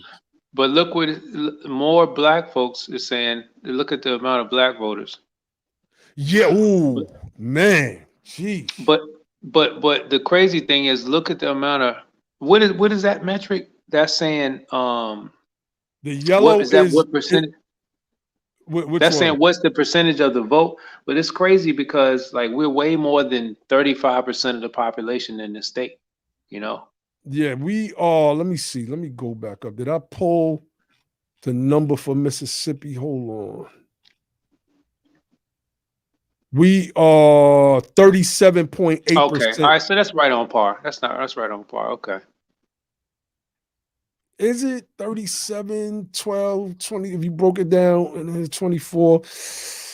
Yeah, I mean, that number could be better. That number could be better. That number could be better. But you look at the Asians, 1.2%. American Indians, I mean, that they barely register at 0.8%. Native Hawaiian and other Pacific Islanders. Hispanics are at 2.6% as compared to the rest of the country. I mean, a place like Mississippi could be a place if we could activate the population that's already there with the infusion of a new population of at least 700,000, particularly if they're 18 years or older. We can take over that state. Median household income, Mississippi falls well below the rest of America. It's crazy because at one time, this was because of slavery. Of course, the richest state in the Union. The poverty rate is higher there than the nations. I can only imagine if once that's disaggregated, what percentage of that is Black folk. I'm willing to guess it's maybe 70% or higher. Bachelor's degrees or higher, 21%. The rest of the nation is 30.1%. I would like to know how many of our people earn bachelor's degrees in Mississippi. Yeah, that's something that I would look at as well in a larger strategic breakdown. But so let me see. Now, what did you want to pull up, Josh?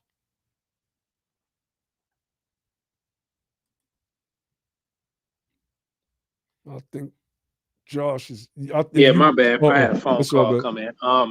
I was talking about, yeah, and well, before you do that, just looking at these numbers, man, it just shows Mississippi is Mississippi. it's a lot. It's Bro, an uphill battle. Look at that college graduation. What does it go back down? The median household income, the poverty rate, bachelor's degree. Ooh, it's a lot of work, Mississippi. Lord, it's a lot of work. Well, hey, we was in Clubhouse. Hey. Wait, real quick, Josh. We was in Clubhouse last night, and this brother was on there. What was this brother's name? Not Jerry. I think his name was Jetty or something like that. I just can't remember. Seti. And yeah, Seti. Shout out to Seti. He be going in. He was we was talking. You know, some of them had watched the discussion, but he had actually read Blows's book because we kept referencing it over the past couple of weeks, and they did a whole breakdown on Clubhouse. I wasn't even aware of it. I wasn't aware of him really, I think, until last night, I think. So we had a good conversation, and, you know, we were breaking down all of this stuff. Let me see. I read something and I lost my where I was about to go with it. So just about Seti. I know, but damn, what in the world was the point I was about to make? Mississippi. It was something about a lot of work. Oh, I can't remember what it'll come back to me. Go ahead. All right. Well, let's move on. Could you just do like a simple Google search and like the states with the highest Black population? All right. Hold on.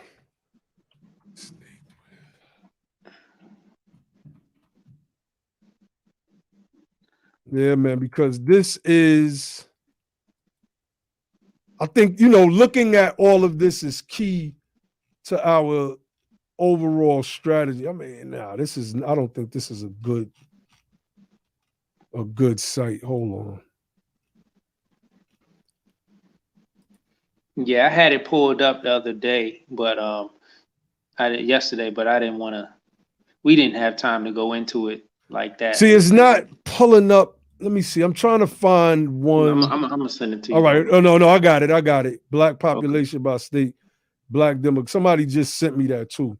Blackdemographics.org. But it's not in a descending order. It's just Oh no, yes it is. Yes it is. Yes it is. It is by rank. Okay, so let's pull that up. Let's pull that up.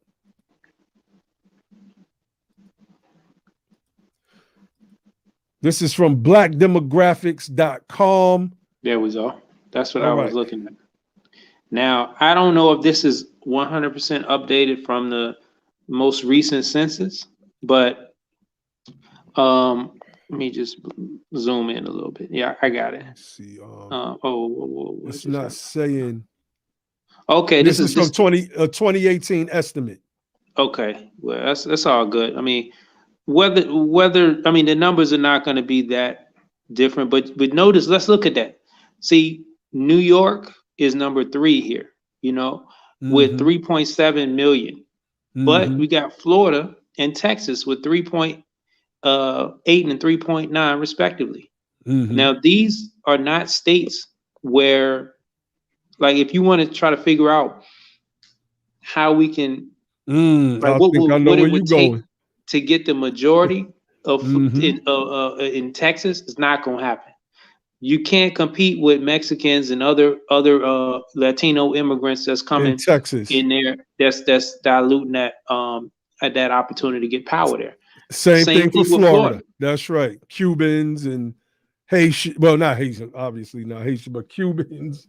That's right. No, go ahead, Josh. And not only that, you know, a lot of your white boomers and then eventually your white Gen Xers are going to start retiring and moving to Florida. They're going to retire from the Northeast and from other parts of the country, and they're going to move to mostly South and Central Florida to live at these. They're going to start building out more of those places like the villages and all that kind of stuff. But that's where a lot of the white boomers are retiring and moving to now. And that's one of the reasons why you look at like South Florida, like Blow was talking about in the book, it doesn't look like North Florida. Like Miami doesn't look like Jacksonville, you know. And the reason why is because obviously, you know, you got your Latinos that's coming from Puerto Rico and it's coming from other places.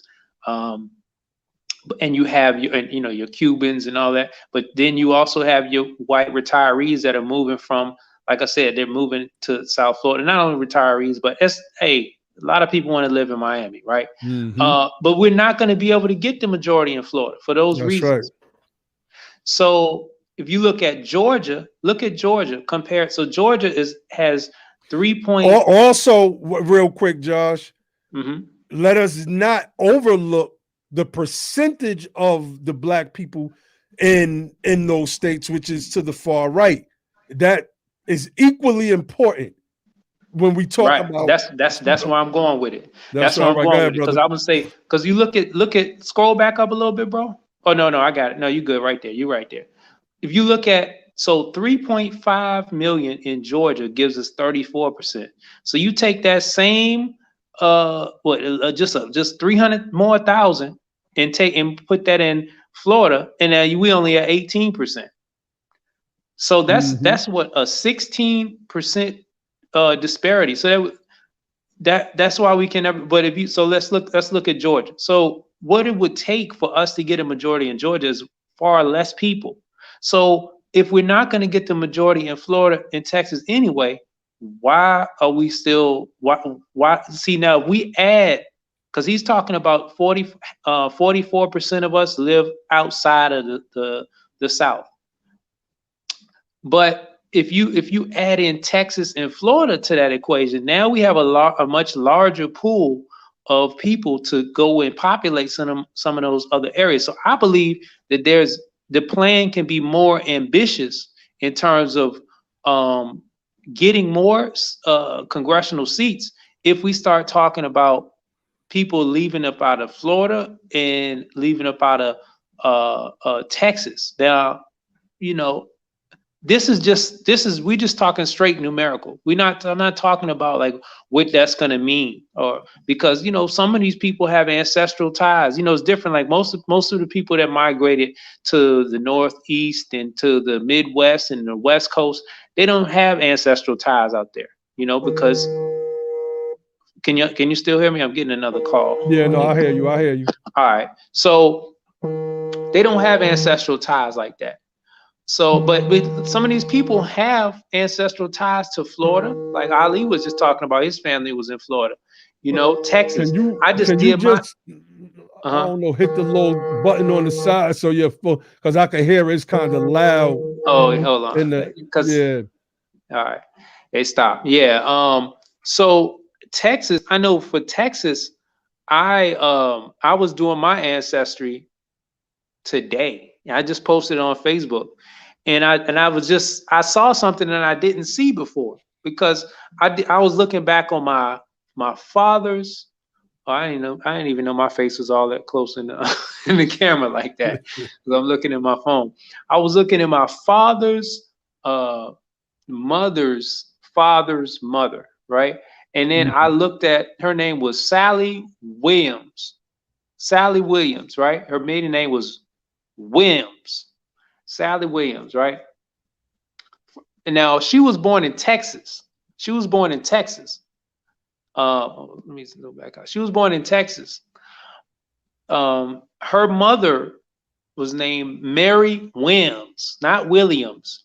Williams. That's, at least that's what they had on the document.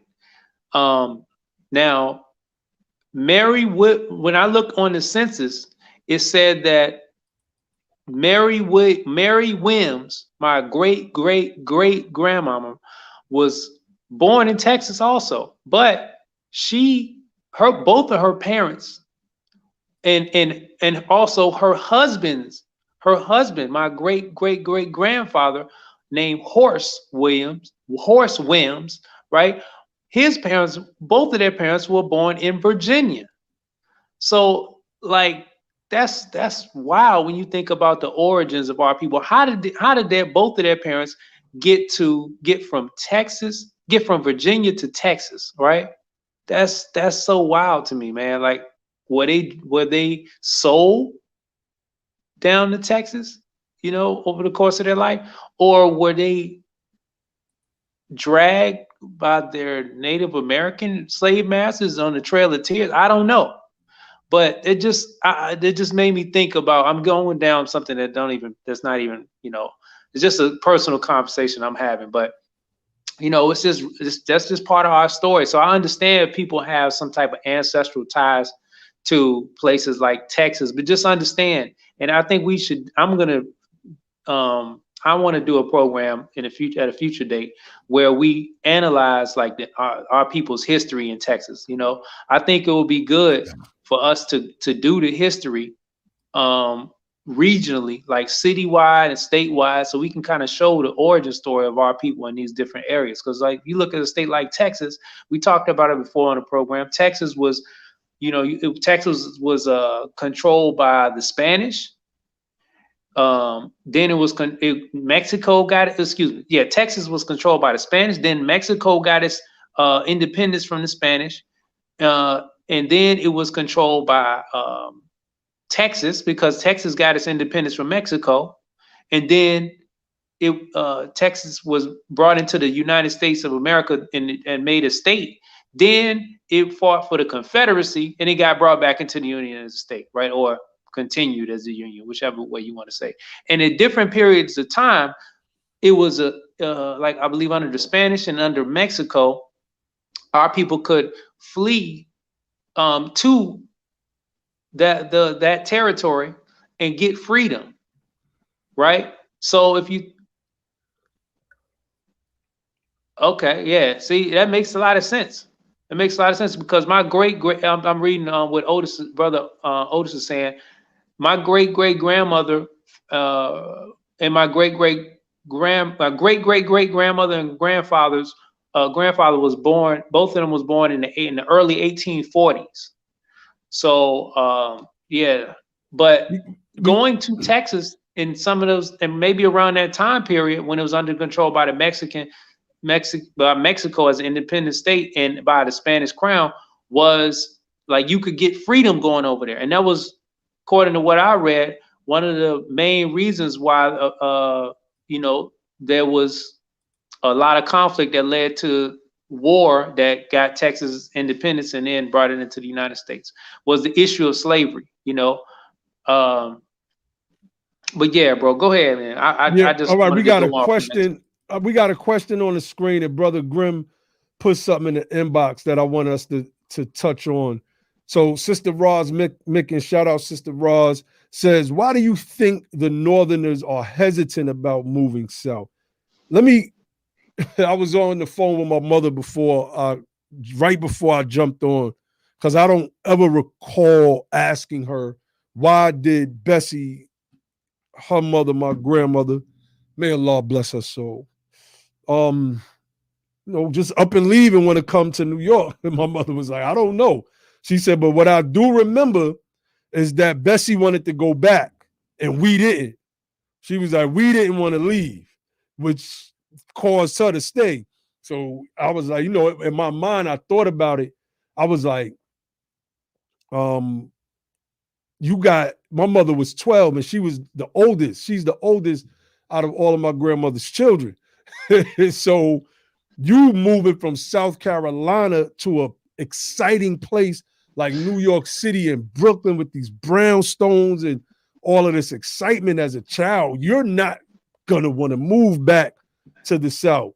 So I told my mother that this was what we're gonna be speaking on tonight about. She was like, I ain't moving back down south. Then she remembered, she was like, yeah, I got to thinking about waking up in the morning and it being 100 degrees in the morning and stuff like that. So, I think that people in my mother's age range may have a different outlook, but I don't think that there's hesitancy about people moving to the South. I mean, I know a lot of people that live in North Carolina and Virginia, just them two states alone. From New York, right? From New York. Moved from New York down to Georgia is one of those places as well. I don't know too many people personally, but I know that one of the things that was talked about was the reverse migration back into Georgia over the past election cycle, which is why it flipped blue. So I want to. Did you want to speak to that? I want to say maybe because in the book he talked about how we know a lot of our ancestors or family members that are still living left the South because of fleeing violence and having to live under like the state where your life is threatened or your well-being is threatened and that kind of stuff, or your economic well-being is threatened. Man, I heard I was talking to a brother who I have a great deal of respect for, who is a reparationist, and he was telling me a family story today that it was just despicable. And then when you put in context what our people were living through during that time, because a lot of times we only want to talk about slavery, but you just go listening to some of those stories that our grandmothers and great grandmothers and grandfathers and great grandfathers lived through in them times, man, and it'll make you just want to go and grab something right now, right? But I can't imagine having to deal with that. And even with all of that, like it took the most extreme of conditions, like for them to have their immediate life being threatened right now to have to leave. So they were willing to stay in those lands. Like in the book, he talked about how the people dealing with slavery, dealing with black codes and all of that kind of stuff, that still didn't push them out of the South.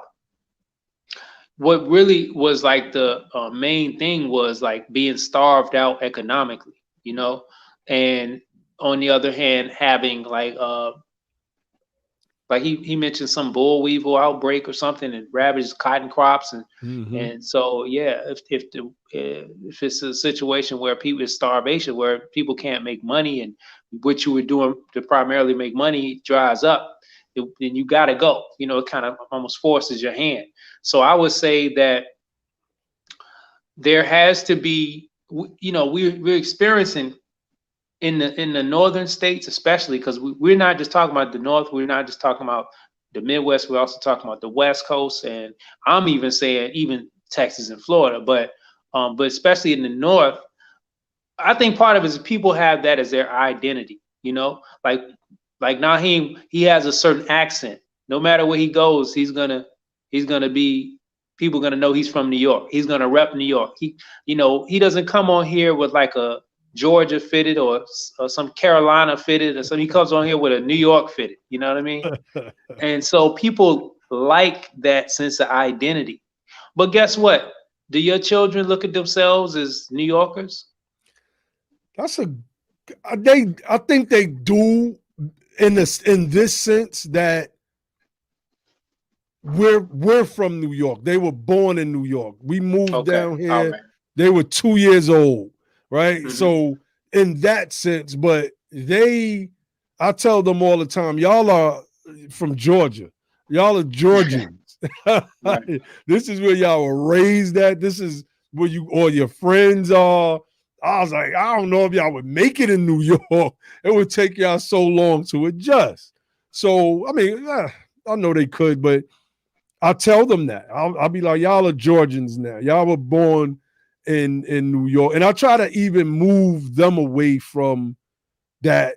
That's what Blow talks about, that when you're from one of these destination cities, particularly like New York, that goes back to Cato's question that he asked earlier about that elitism, right? Mhm. So being from New York meant that you was better than people from other places. So saying you was from New York meant, I know being out of town, I was in Columbus, Ohio, getting money in the 90s, and just being from New York alone was enough to have the women flocking to us. Like, I'm just being honest.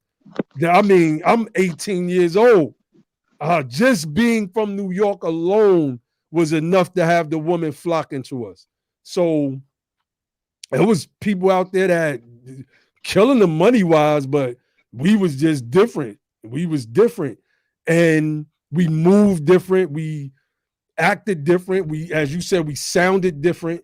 So, that meant something to us. That kind of reinforced that New York attitude. It reinforced it based on how we were received by other people. We seemed like we were smarter or sharper because the way we was moving and the way we were making moves in other places. And I watched as people gravitated towards us. In some instances, I seen where one group of New Yorkers from Harlem and the Bronx came through. Cameron made this track and a video called Getting Money in Ohio. Yeah. And that's where I was at. And a lot of them cats in that video, I know we ran the streets together in Columbus and did some dirt together in Columbus, right? So, but they developed a relationship. They were able to kind of blur that line to the point whereas now we're family.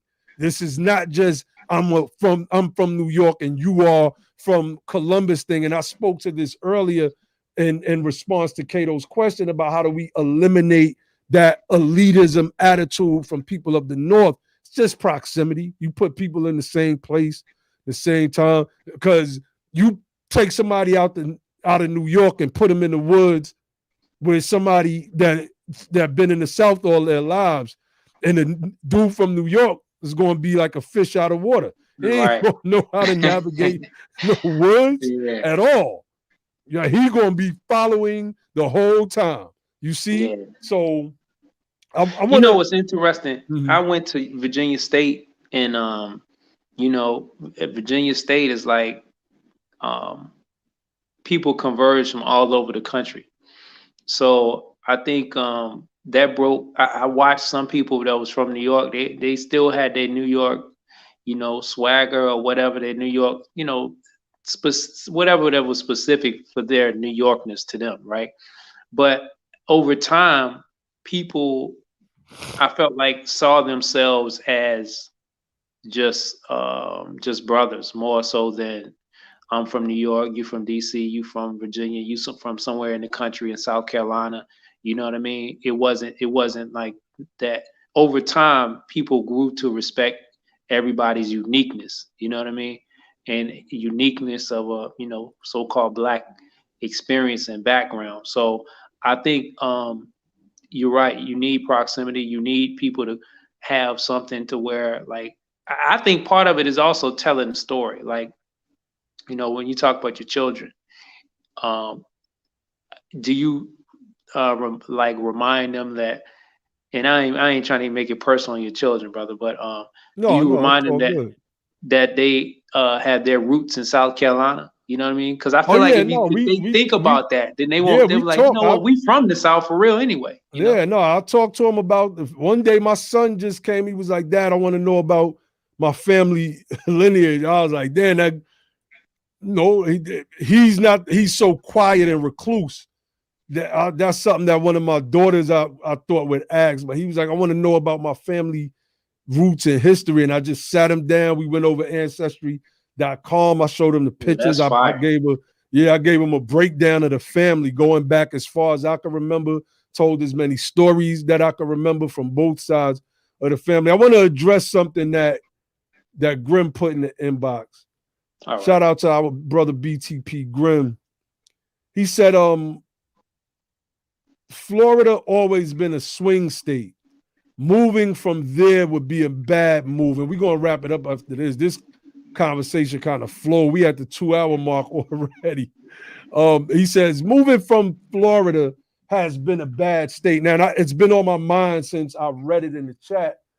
And I asked myself, under this plan, can we afford to lose Florida? Because for me personally, I'm thinking locally, and then with just the 12 Senate seats that Blow is talking about, we can hamstring the Senate with or without Florida. Now that's just my take on it. What do you feel about that? Yeah, I know, because when people say that, they're saying, like, you know, the presidency. You know, they think about the presidency. But how many representatives do we have from Florida in the House? I don't know. I would imagine it's, I mean, I'm talking about how many, let's say, how many CBC members do we have in the House from Florida? That's a good question. How I many wonder, can we? CBC members do we have in the House from Texas? So we're only talking about the presidency. We're not talking about, you know, the Congress, and we're not, probably not even really taking much consideration into, like, you know, cities, like positions like mayor and state legislature. So I would say we need to look at that, and because the main affected that will have would be the presidential race. Yeah, But we only got 4 House reps from Florida. Man, only 5 from Georgia. I mean, it's pretty much across the board. Some see, states we got 1. Louisiana, obviously, Cedric Richmond. I don't know if he's still, since being appointed to whatever office that is, Biden appointed him. was he appointed to office, or was he just on like the transition team or something? I think I he don't was. know. That's a good question. I mean, in a lot of these states, we got 4 in New York, we got 5 in Texas. So I mean, Texas and Florida is the 2 places that we do have the most House reps. Mm-hmm. So, you know, I understand in that regard. Now, the thing with a lot of these House reps is that, and Florida is tough, because if you, let's just say, lose Florida, you would have to just lose Florida. Like, Right. would have to be right, because then those seats would get filled with a lot of Hispanics that might not be Democrats and would strictly be pushing neo-Confederate party line policies and issues. So that's the maybe I guess we could call Florida got 4. Yeah, it gets real nuanced when you start talking about Yeah, Texas. I know what you're saying, but it's something that's worth exploring. Because what I'm saying is there's a large amount of people in them areas, Mm-hmm. and we need the numbers. We need the numbers. Oh yeah. But there's plenty of folks. And the bad thing is too, like we can't import any more Native Black Americans, right? And that's another thing we got to talk about. What you mean? Like, you can't import any more freedmen. We can birth freedmen and we can move freedmen around, but we can't birth any more, descendants of freedmen. I mean, we can't import in via immigration any more descendants of freedmen. So trying to get the numbers up for our group to that we know, because we know our group is going to vote a certain way. And I would love to see, we don't have disaggregated data, because I would love to see with like the Black immigrant voting. I would assume usually they vote Democrat too, but I would love to see what their, like, if there's any deviation from how they vote and how Native Black Americans vote, because I would imagine it's not too much. If nothing else, they may be even. So I don't know, man. I don't want to speculate, but I'm just saying, like what Blow said in his book is he would encourage them to move too, and he says even in the book that a lot of them are already moving. And because if that's the case, immigration, it'll be a way to turn like people immigrating from Black countries, and that will be the only way that I can see that we can make that something that is beneficial. If they don't Grim said they don't move to New York. Grim said keep it north to south. Well, north to south. Well, what about like Chicago? Well, I would say destination cities to south, right? Not just because, and I had to clarify that last night. When I was saying north, I also meant Midwest. I also meant California, destination cities. I mean, California, our numbers are shrinking there anyway. It probably would be a benefit for us to leave that place. So it's so sad though, because like these are places where America is, America is so vast and has so many resources, and like, well, we got to do what we got to do in politics. But man, like some of these places are like serious hubs of the country that we need to have representation in, because money is happening, contracts happening, all this stuff happening. But hey, it's not happening for us over there. It's not happening for us over there. So, maybe we have to do what we need to do in a way where we can get power. Then we can see about spreading out individually after that. But right now, like we need to get reparations. We need a whole lot, because we're not getting anything. We're not getting anything. And the representation we do have in Congress now, they're not fighting for us. They At have all. to. I mean, they're not. But they are not elected by us anyway. And that, that's a good point. That is not a good in the Senate point. anyway. Not in the Senate. Yeah, that's a good point. That's a good point, man. Jessica J said, "Yeah, I think it's a wrap for Cali. I think it's time to leave from over there. Let the earthquakes happen after we're gone." No, I kid, family. I kid. Man.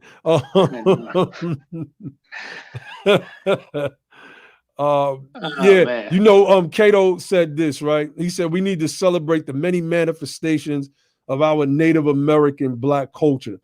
And let me tell y'all about this grand idea that I had. I wanted to do too much for Juneteenth. I know that.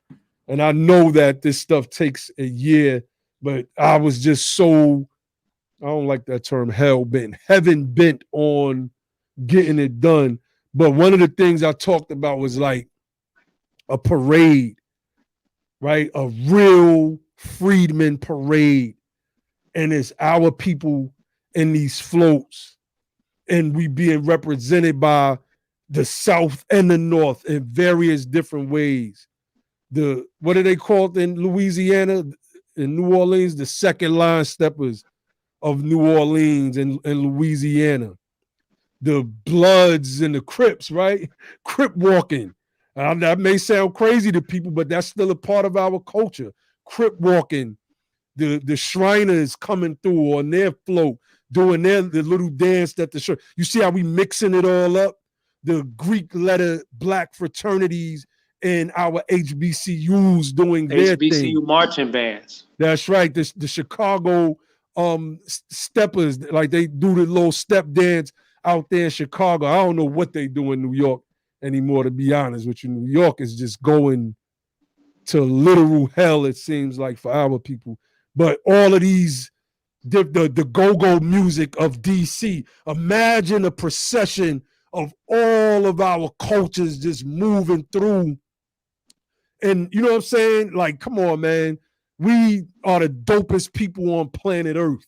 We are the dopest people on planet Earth, man. Roz Mickens said the D9 step, and I'm not familiar with Divine Nine. The Divine Nine step. Okay. So so yeah, imagine all of those areas though, fam. Imagine all of those different areas being represented in like a procession every single year. Our Juneteenth celebration, a celebration of us as freedmen, celebrating our Americanism and not some other place off somewhere else. You see? So brother Cato, we need to celebrate the many manifestations of our culture. Man, look, we have this battle about New York and Chicago pizza all the time, right? Imagine if we came up with a recipe that combined both elements and we just called it Freedman pizza. Straight snatched the whole concept from the Italians, because where did the Italians get it from? A lot of people don't know. They got pasta and pasta making from the Moors. That's where they got it from, our ancestors. You see? Now we got a whole new type of pizza. I don't know how that would work, but I'm just throwing something out there, right? I mean, yeah. You got the Louisiana crawfish and all of the stuff Grim was talking about last night. Yeah, go ahead, Josh. No, I'm just, hey man, you talking about we got unique culture from all over the country that needs to be represented in food and music and entertainment, other forms of entertainment. And we can have something showing like accomplishments. We can have like people that have, I would like to even like hear from some of the descendants of people who were giants in the past. Not even they don't even have to, I don't expect nothing of them. They can be whatever, they can just be regular folks going to work, whatever. But just to show like where we at and where we should have been at, like these things, like I tell you the story about my uncle. Like he talked about how his grandfather was scored the highest score in like the Army engineering program, but him making him, like, I forgot, he had to do some like shoe shine type job or clean up type job. Like they wouldn't let him get in the program or whatever. They wouldn't let him. They pretty much relegated him to Negro work, And he was just always thinking about what would have happened if he would have got involved in that program and he would have got out. And he was just thinking about opening up, like he would make certain mechanical parts that for the military and stuff like that. Now you think about fast forward, what would his sons be doing? And his sons are very successful today, working for defense contractors and opening up their own marketing companies and advertising companies where they get contracts with large automakers to make one small product for them and you making a bunch of money, this type of stuff, right? But what if they could have built on what their father was denied? And even the success they had still was capped. You know, even they experienced racism and discrimination in their success. Like they overcame to do that. So what if they didn't have to overcome them barriers? So these type of things, like these are the type of thoughts that we want our people to leave an experience like that with. Like, yeah, man, like we feeling prideful, but also feeling like we need to keep fighting. We need to fight harder because we have been denied, in this country after producing the most powerful, the richest country in the world. It's a damn shame. Oh yeah. So I mean, but Kato, next year, brother. So that's why we need this. That's why we need people to be advocates. That's why we need to get out here and have this and bring a bunch of bread to the table, and also bring a bunch of minds to the table, so we can make the next year's Freedom Festival a tremendous success. That's right. Now, don't forget, family, we are still doing the celebration for, not celebration, excuse me, the reparations rally on June 18th, 11 o'clock at the state capitol in Atlanta, Georgia. Be there, pull up. You know, it's time for us to start showing and proving. They got to know that we're here. The bourgeoisie, the black boule, the black elite got to know that there's when you look at BTP, you have several brothers that I'm the only one that doesn't have any college education. All the rest of my brothers got either some college education or a degree. I'm the only one that does it.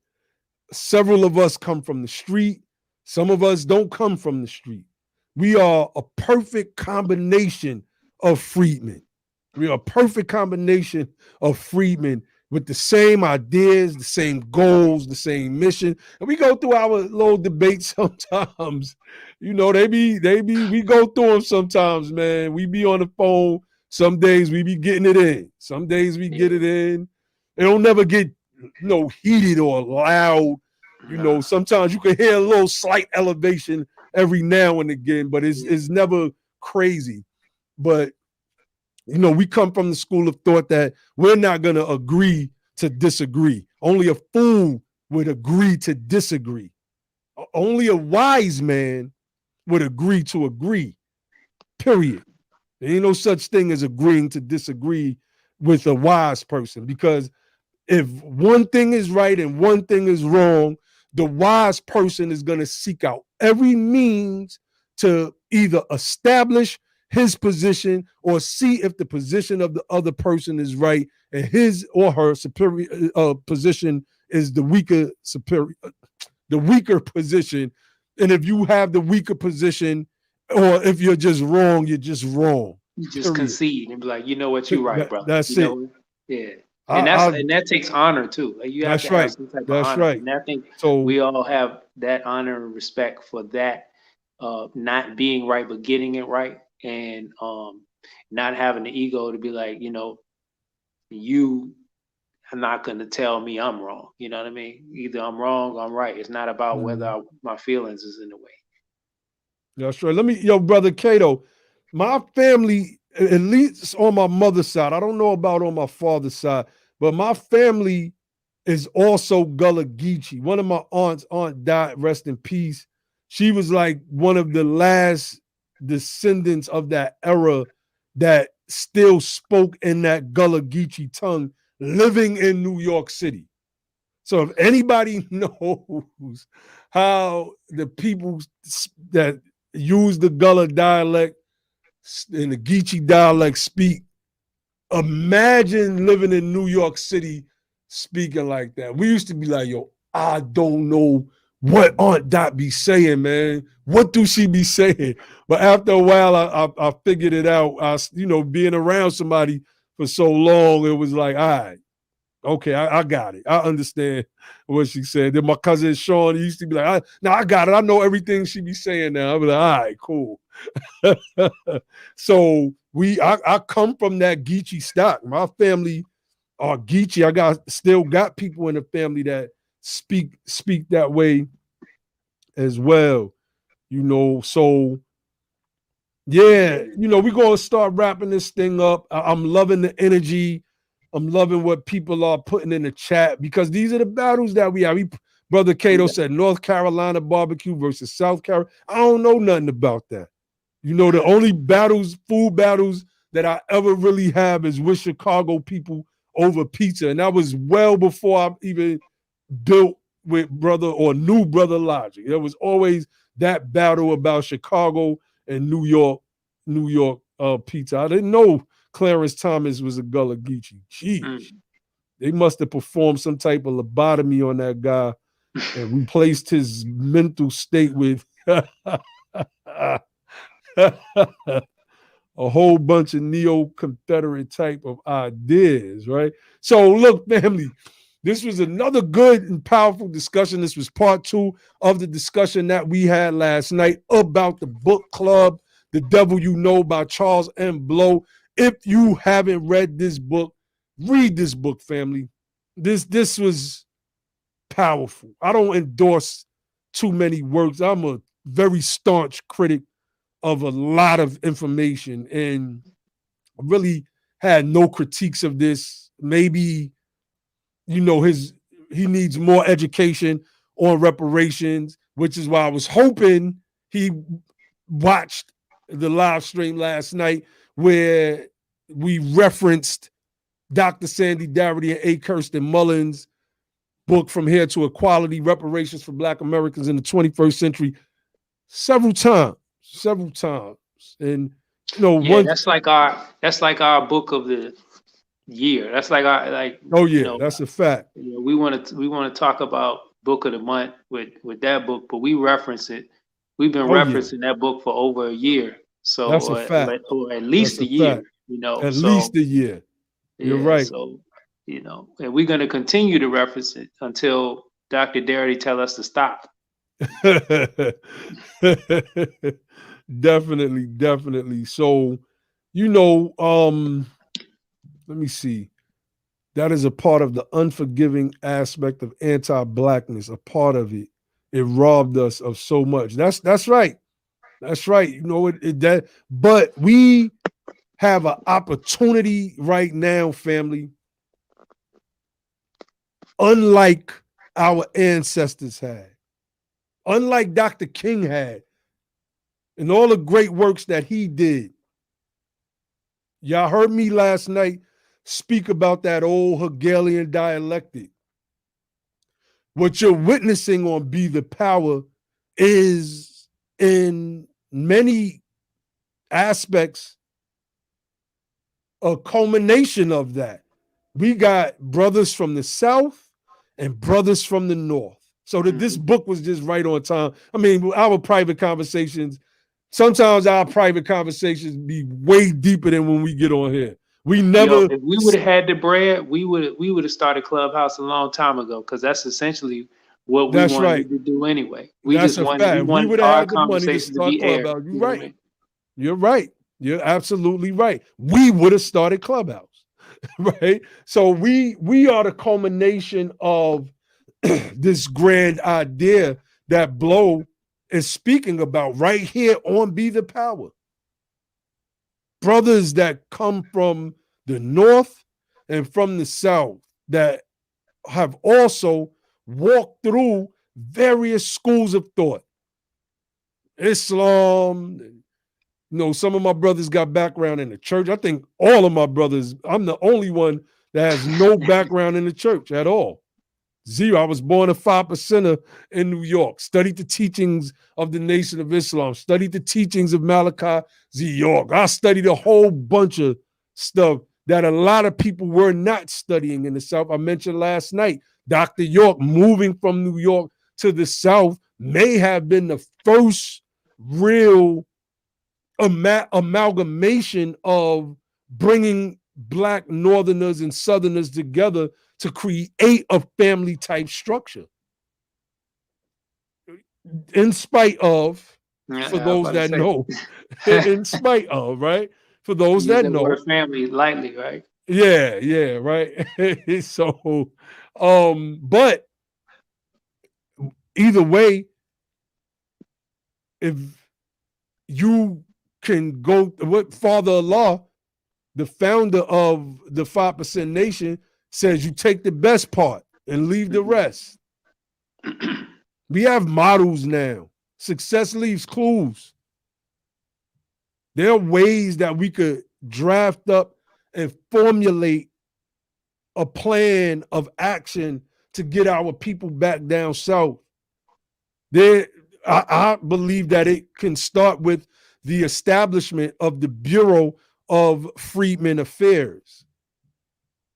That's who we are. It's on the records. Can't get around it.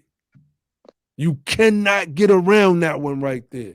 You can talk about, yeah, my family was enslaved too. What do you say about the white Irish and all of that? Yeah, that's a myth. Freedmen eliminates those arguments. Freedmen, not freemen. Freedmen. It is uniquely American. Unique, and it only applies to one people. You don't even got to say Black or Negro or color. It only applies to one people, and they are encompassed by those names. Freedmen are. So we are gonna, let me see. I got to pull this comment up before we get out of here. Matter of fact, let me pull this one up first. Come down to the Savannah, Georgia, Charleston, South Carolina region. Make y'all some shrimp and grits, Hoppin' John, red rice, crab cakes, gumbo, low country style, oxtail soup. I mean, I grew up on most of this. My mother cooked most of this for me growing up. My grandmother cooked this. I remember my grandmother gumbo, boy. Ooh. And then I had a babysitter named Miss Lottie, rest in peace. And oh man, he touches on that. He calls it daycare versus gray care, where the elders babysat. Like, I'm a product of that. We had an elder woman named Miss Lottie Mae Smith, who was related to the late great singer Lottie Mae Smith, who was related to Bessie. What was the singer name? Bessie Mae Smith, I believe her name was, right? Like, where we get Ma Rainey from. She was she was our babysitter, this old woman that seemed to never age. She was old when we met her. 20 years later, before she passed, she damn near looked exactly the same. I'm like, yo, you not getting old. You just was old when we met you, and now you just look like you ain't age a day. From the South. She was our babysitter for a lot of my youth in New York City. I lived some of the things that Charles Blow was speaking about. I lived them in New York City. So, I mean, you know, we got to pull this together. Arthur Ward said he was born into the Nation of Islam, right? I was born a 5%er. But where did Elijah Muhammad come from, right? He came from Georgia. Noble Drew Ali, the founder of the Moorish Science Temple of America, to which the Nation of Islam came out of North Carolina. Father Allah, the founder of the 5% Gods and Nations and Earths, came out of, if I'm not mistaken, Virginia. All from the side. Before we get out of here, we got the OG back on. What's going on, OG? So, hey, I just want to tell you quickly, man. I put. Gotta pull. Wait, hold on. Arthur Ward said he was born. You got a delay. Of Islam, right?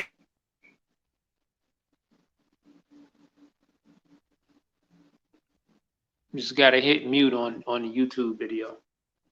Yeah, hit mute on your YouTube video. North Carolina. Father-in-law, the founder of the I don't know why it's delaying like that. You Yeah, got YouTube be YouTube having pulled a up? delay sometimes. All If right, you can just push the mute button on YouTube. What's going on, OG? no, I don't know why it's delaying. I wanted you to look in the chat. Oh, okay. Let me see.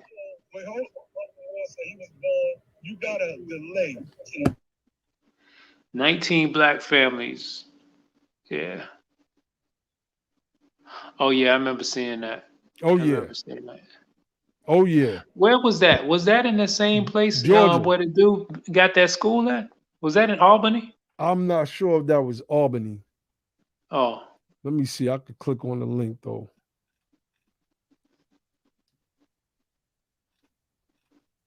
If I could find the link.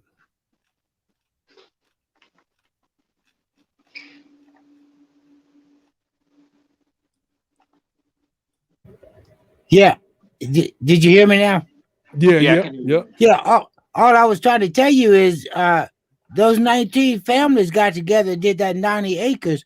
When people started talking about moving down south, like I said, everybody, you youngsters tend to see things as a sitcom, but if we get together and 15 or 20 families buy up 100 acres, you can transition down there.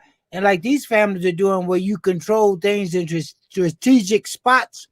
And when Right. you're talking about spreading out across the state, that's the way to do it, because you're looking at what, somewhere between 5 to 7 years for that many people to move and do it systematically. So this is not an overnight thing, but if it's a sustained project, by the time you build up and keep advocating for reparations, what you got to understand is an old fool like me is looking at, if you get reparations, you also got to have that generation behind you, like you were talking about your son, that's prepared to maintain and keep it. Because you know how this country works. If you ain't careful, they'll find a way to evolve into a way to snatch it back. That's the part that concerns me. I hear people complaining about what are we going to do and how we're going to get it. We need to be strategizing on when we get it, how you're going to keep it, making sure the details of the reparations thing is written right. That's why I don't understand people not really wanting to fight to make sure what this current HR 40 looks like. It's not a question of what group of black people get it if the aim is the same, but I can't see how a group that's been doing it for 3 decades and straight up tell you that their whole plan is creating layers of trust, private trust that'll control your money. I'm saying, hold on, there's something wrong with that system. Just off the by design. That's as paternalistic as white folks telling us what it ought to be. That's right. That's true. You're going to tell me if we're successful, you're going to control the process for me and how I do it. No, I understand it's got to be some guidelines and guardrails to make sure people don't just go out and spend their money in broke in 5 years. That makes perfect sense because it's good for the collective. It's about wealth building. But you can't tell me that you just got some ambiguous thing where you say in this bill, I'm going to have the right to create trust, and those trusts can create other trusts. Hold on, that sounds like some Bernie Madoff stuff to me. I'm going to let you brothers go. Appreciate you doing the work. Right. Stay in the fight. I hope to be around to see some kind of mile marker for this. But if I go tomorrow, I know y'all still going to be fighting hard. So I'm That's at peace with that. That's a fact. Be strong. Man. Same to you. Appreciate Same to you, you, OG. Yeah, man. So look, we about to get up out of here, family. Josh, you want to say anything before we break out? Nah, I just want to say I appreciate, brothers like Otis and people who have been in this struggle, in this fight, for a large portion of their life. And yeah, I'm gonna keep you in mind. It's times where we still got life that happens too, but this is one of those things, either it's in you or it's not, and I would hope that something could put it in you, but for me it's just in me. If Naheem, we know, because that's just what we talk about, we build on, and we're not going to be denied. And so yeah, man, I appreciate you. I appreciate guidance. You know, Even though he be taking his little shots. I don't know if you be catching his little shots he be throwing up in there. Like the last one he just said about soap. Y'all youngsters like to view things like a soap opera. He be definitely taking them little digs up in there. We gotta let those slide though. yeah, because I know I'm gonna be taking mines on the next generation. So I'm gonna be taking my shots. No I can already doubt, tell. no doubt. Looking at some of the stuff that kids is into these days, I'm already taking shots. I feel you, man. I feel you. I start looking at this little Nas X and stuff like that, man. I got all kind of shots. Oh, that's a fact. That's not just shots. That's yo. like Afterwards, nuclear that codes. white folks are Nuclear codes protesting with those launching. 19 black families. Yeah, crazy, right? Yeah, the Like, thing I just had pulled up. All right, want so us to look, have family. nothing. Yeah, what you said, Josh? No, I was just saying it's like, damn, they don't want us to have nothing. So They that's don't why want us to have nothing. we on here talking, but when this thing gets real, bro, when we start actually taking action, it can get real. So we got to be ready. How that old school song go? Ain't no stopping us now. We're on the move. What? Yo, man, listen. Ain't no stopping us, man. We fell asleep after Dr. Martin Luther King Jr.'s assassination. We allowed these ideas of black power in a way antithetical to this right here to creep in and take us all over the world. And we revered a bunch of figures that should have stayed either scholars or should never have gotten light in our communities in the first place. I'm just, y'all know me, I'm gonna keep it official. I'm not gonna say no names right now, but that stuff just took us to Fantasyland and Wakanda. And what wound up happening is you see Maxine Waters and what was that guy that punched the dude in his face? Mark Thompson. They running around doing the Wakanda bounce. That's a movie. How they say in Harlem? That's a movie, B. That's a movie. I mean, come on. There's people walking around. Y'all got Nancy Pelosi and them with kente cloth on, kneeling, taking symbolic pictures, not realizing just how offensive it is because we decided that we weren't going to do politics. We felt hopeless after Dr. King. Nobody picked up the mantle. No, I come from the Moorish movement, and I hear a lot of the Moors talk, and they try to go at King. I'm like, man, dudes ain't really do nothing. Shut up. Yeah, what was they at during the civil rights movement? I ain't seen Where no were fezzes you? in none of the marches. Facts. To recently, you know, we give props. Brothers out there in St. Louis was out there on the front lines with them fezzes on. We got them CNN pictures to prove it. So I'll give a shout out to the Moors in St. Louis for being out there on the front lines in that regard. But I'm talking about overall and not just them. This is why a lot of people want to talk about ancient Egypt all day, ad nauseum. They want to Bible thump as Hebrew Israelites all day. I've had debates with Muslims about this. I study Islam. I don't practice the way they practice at all. At all. I just think they're hypocrites. But I've had debates with them about how our participation should be in this American government, in this American society itself, debates with them.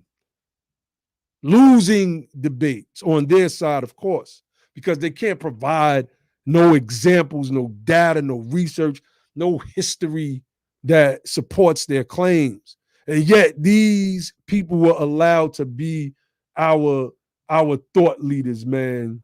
You know, Otis said, he said when it was time to throw shots back, he said, I can take the heat, run it. I'm built for this. No doubt, OG, no doubt, no doubt. Right? So we now can take Martin Luther King Jr. in the South, and we could take Noble Drew Ali and Elijah Muhammad and Malcolm X in the North, Adam Clayton Powell, right? And now we can come together in a way, right? It's deeper than the fist. This right here is deeper than the fist. This could deliver a blow, but this symbolizes unity. This symbolizes unity. So I think that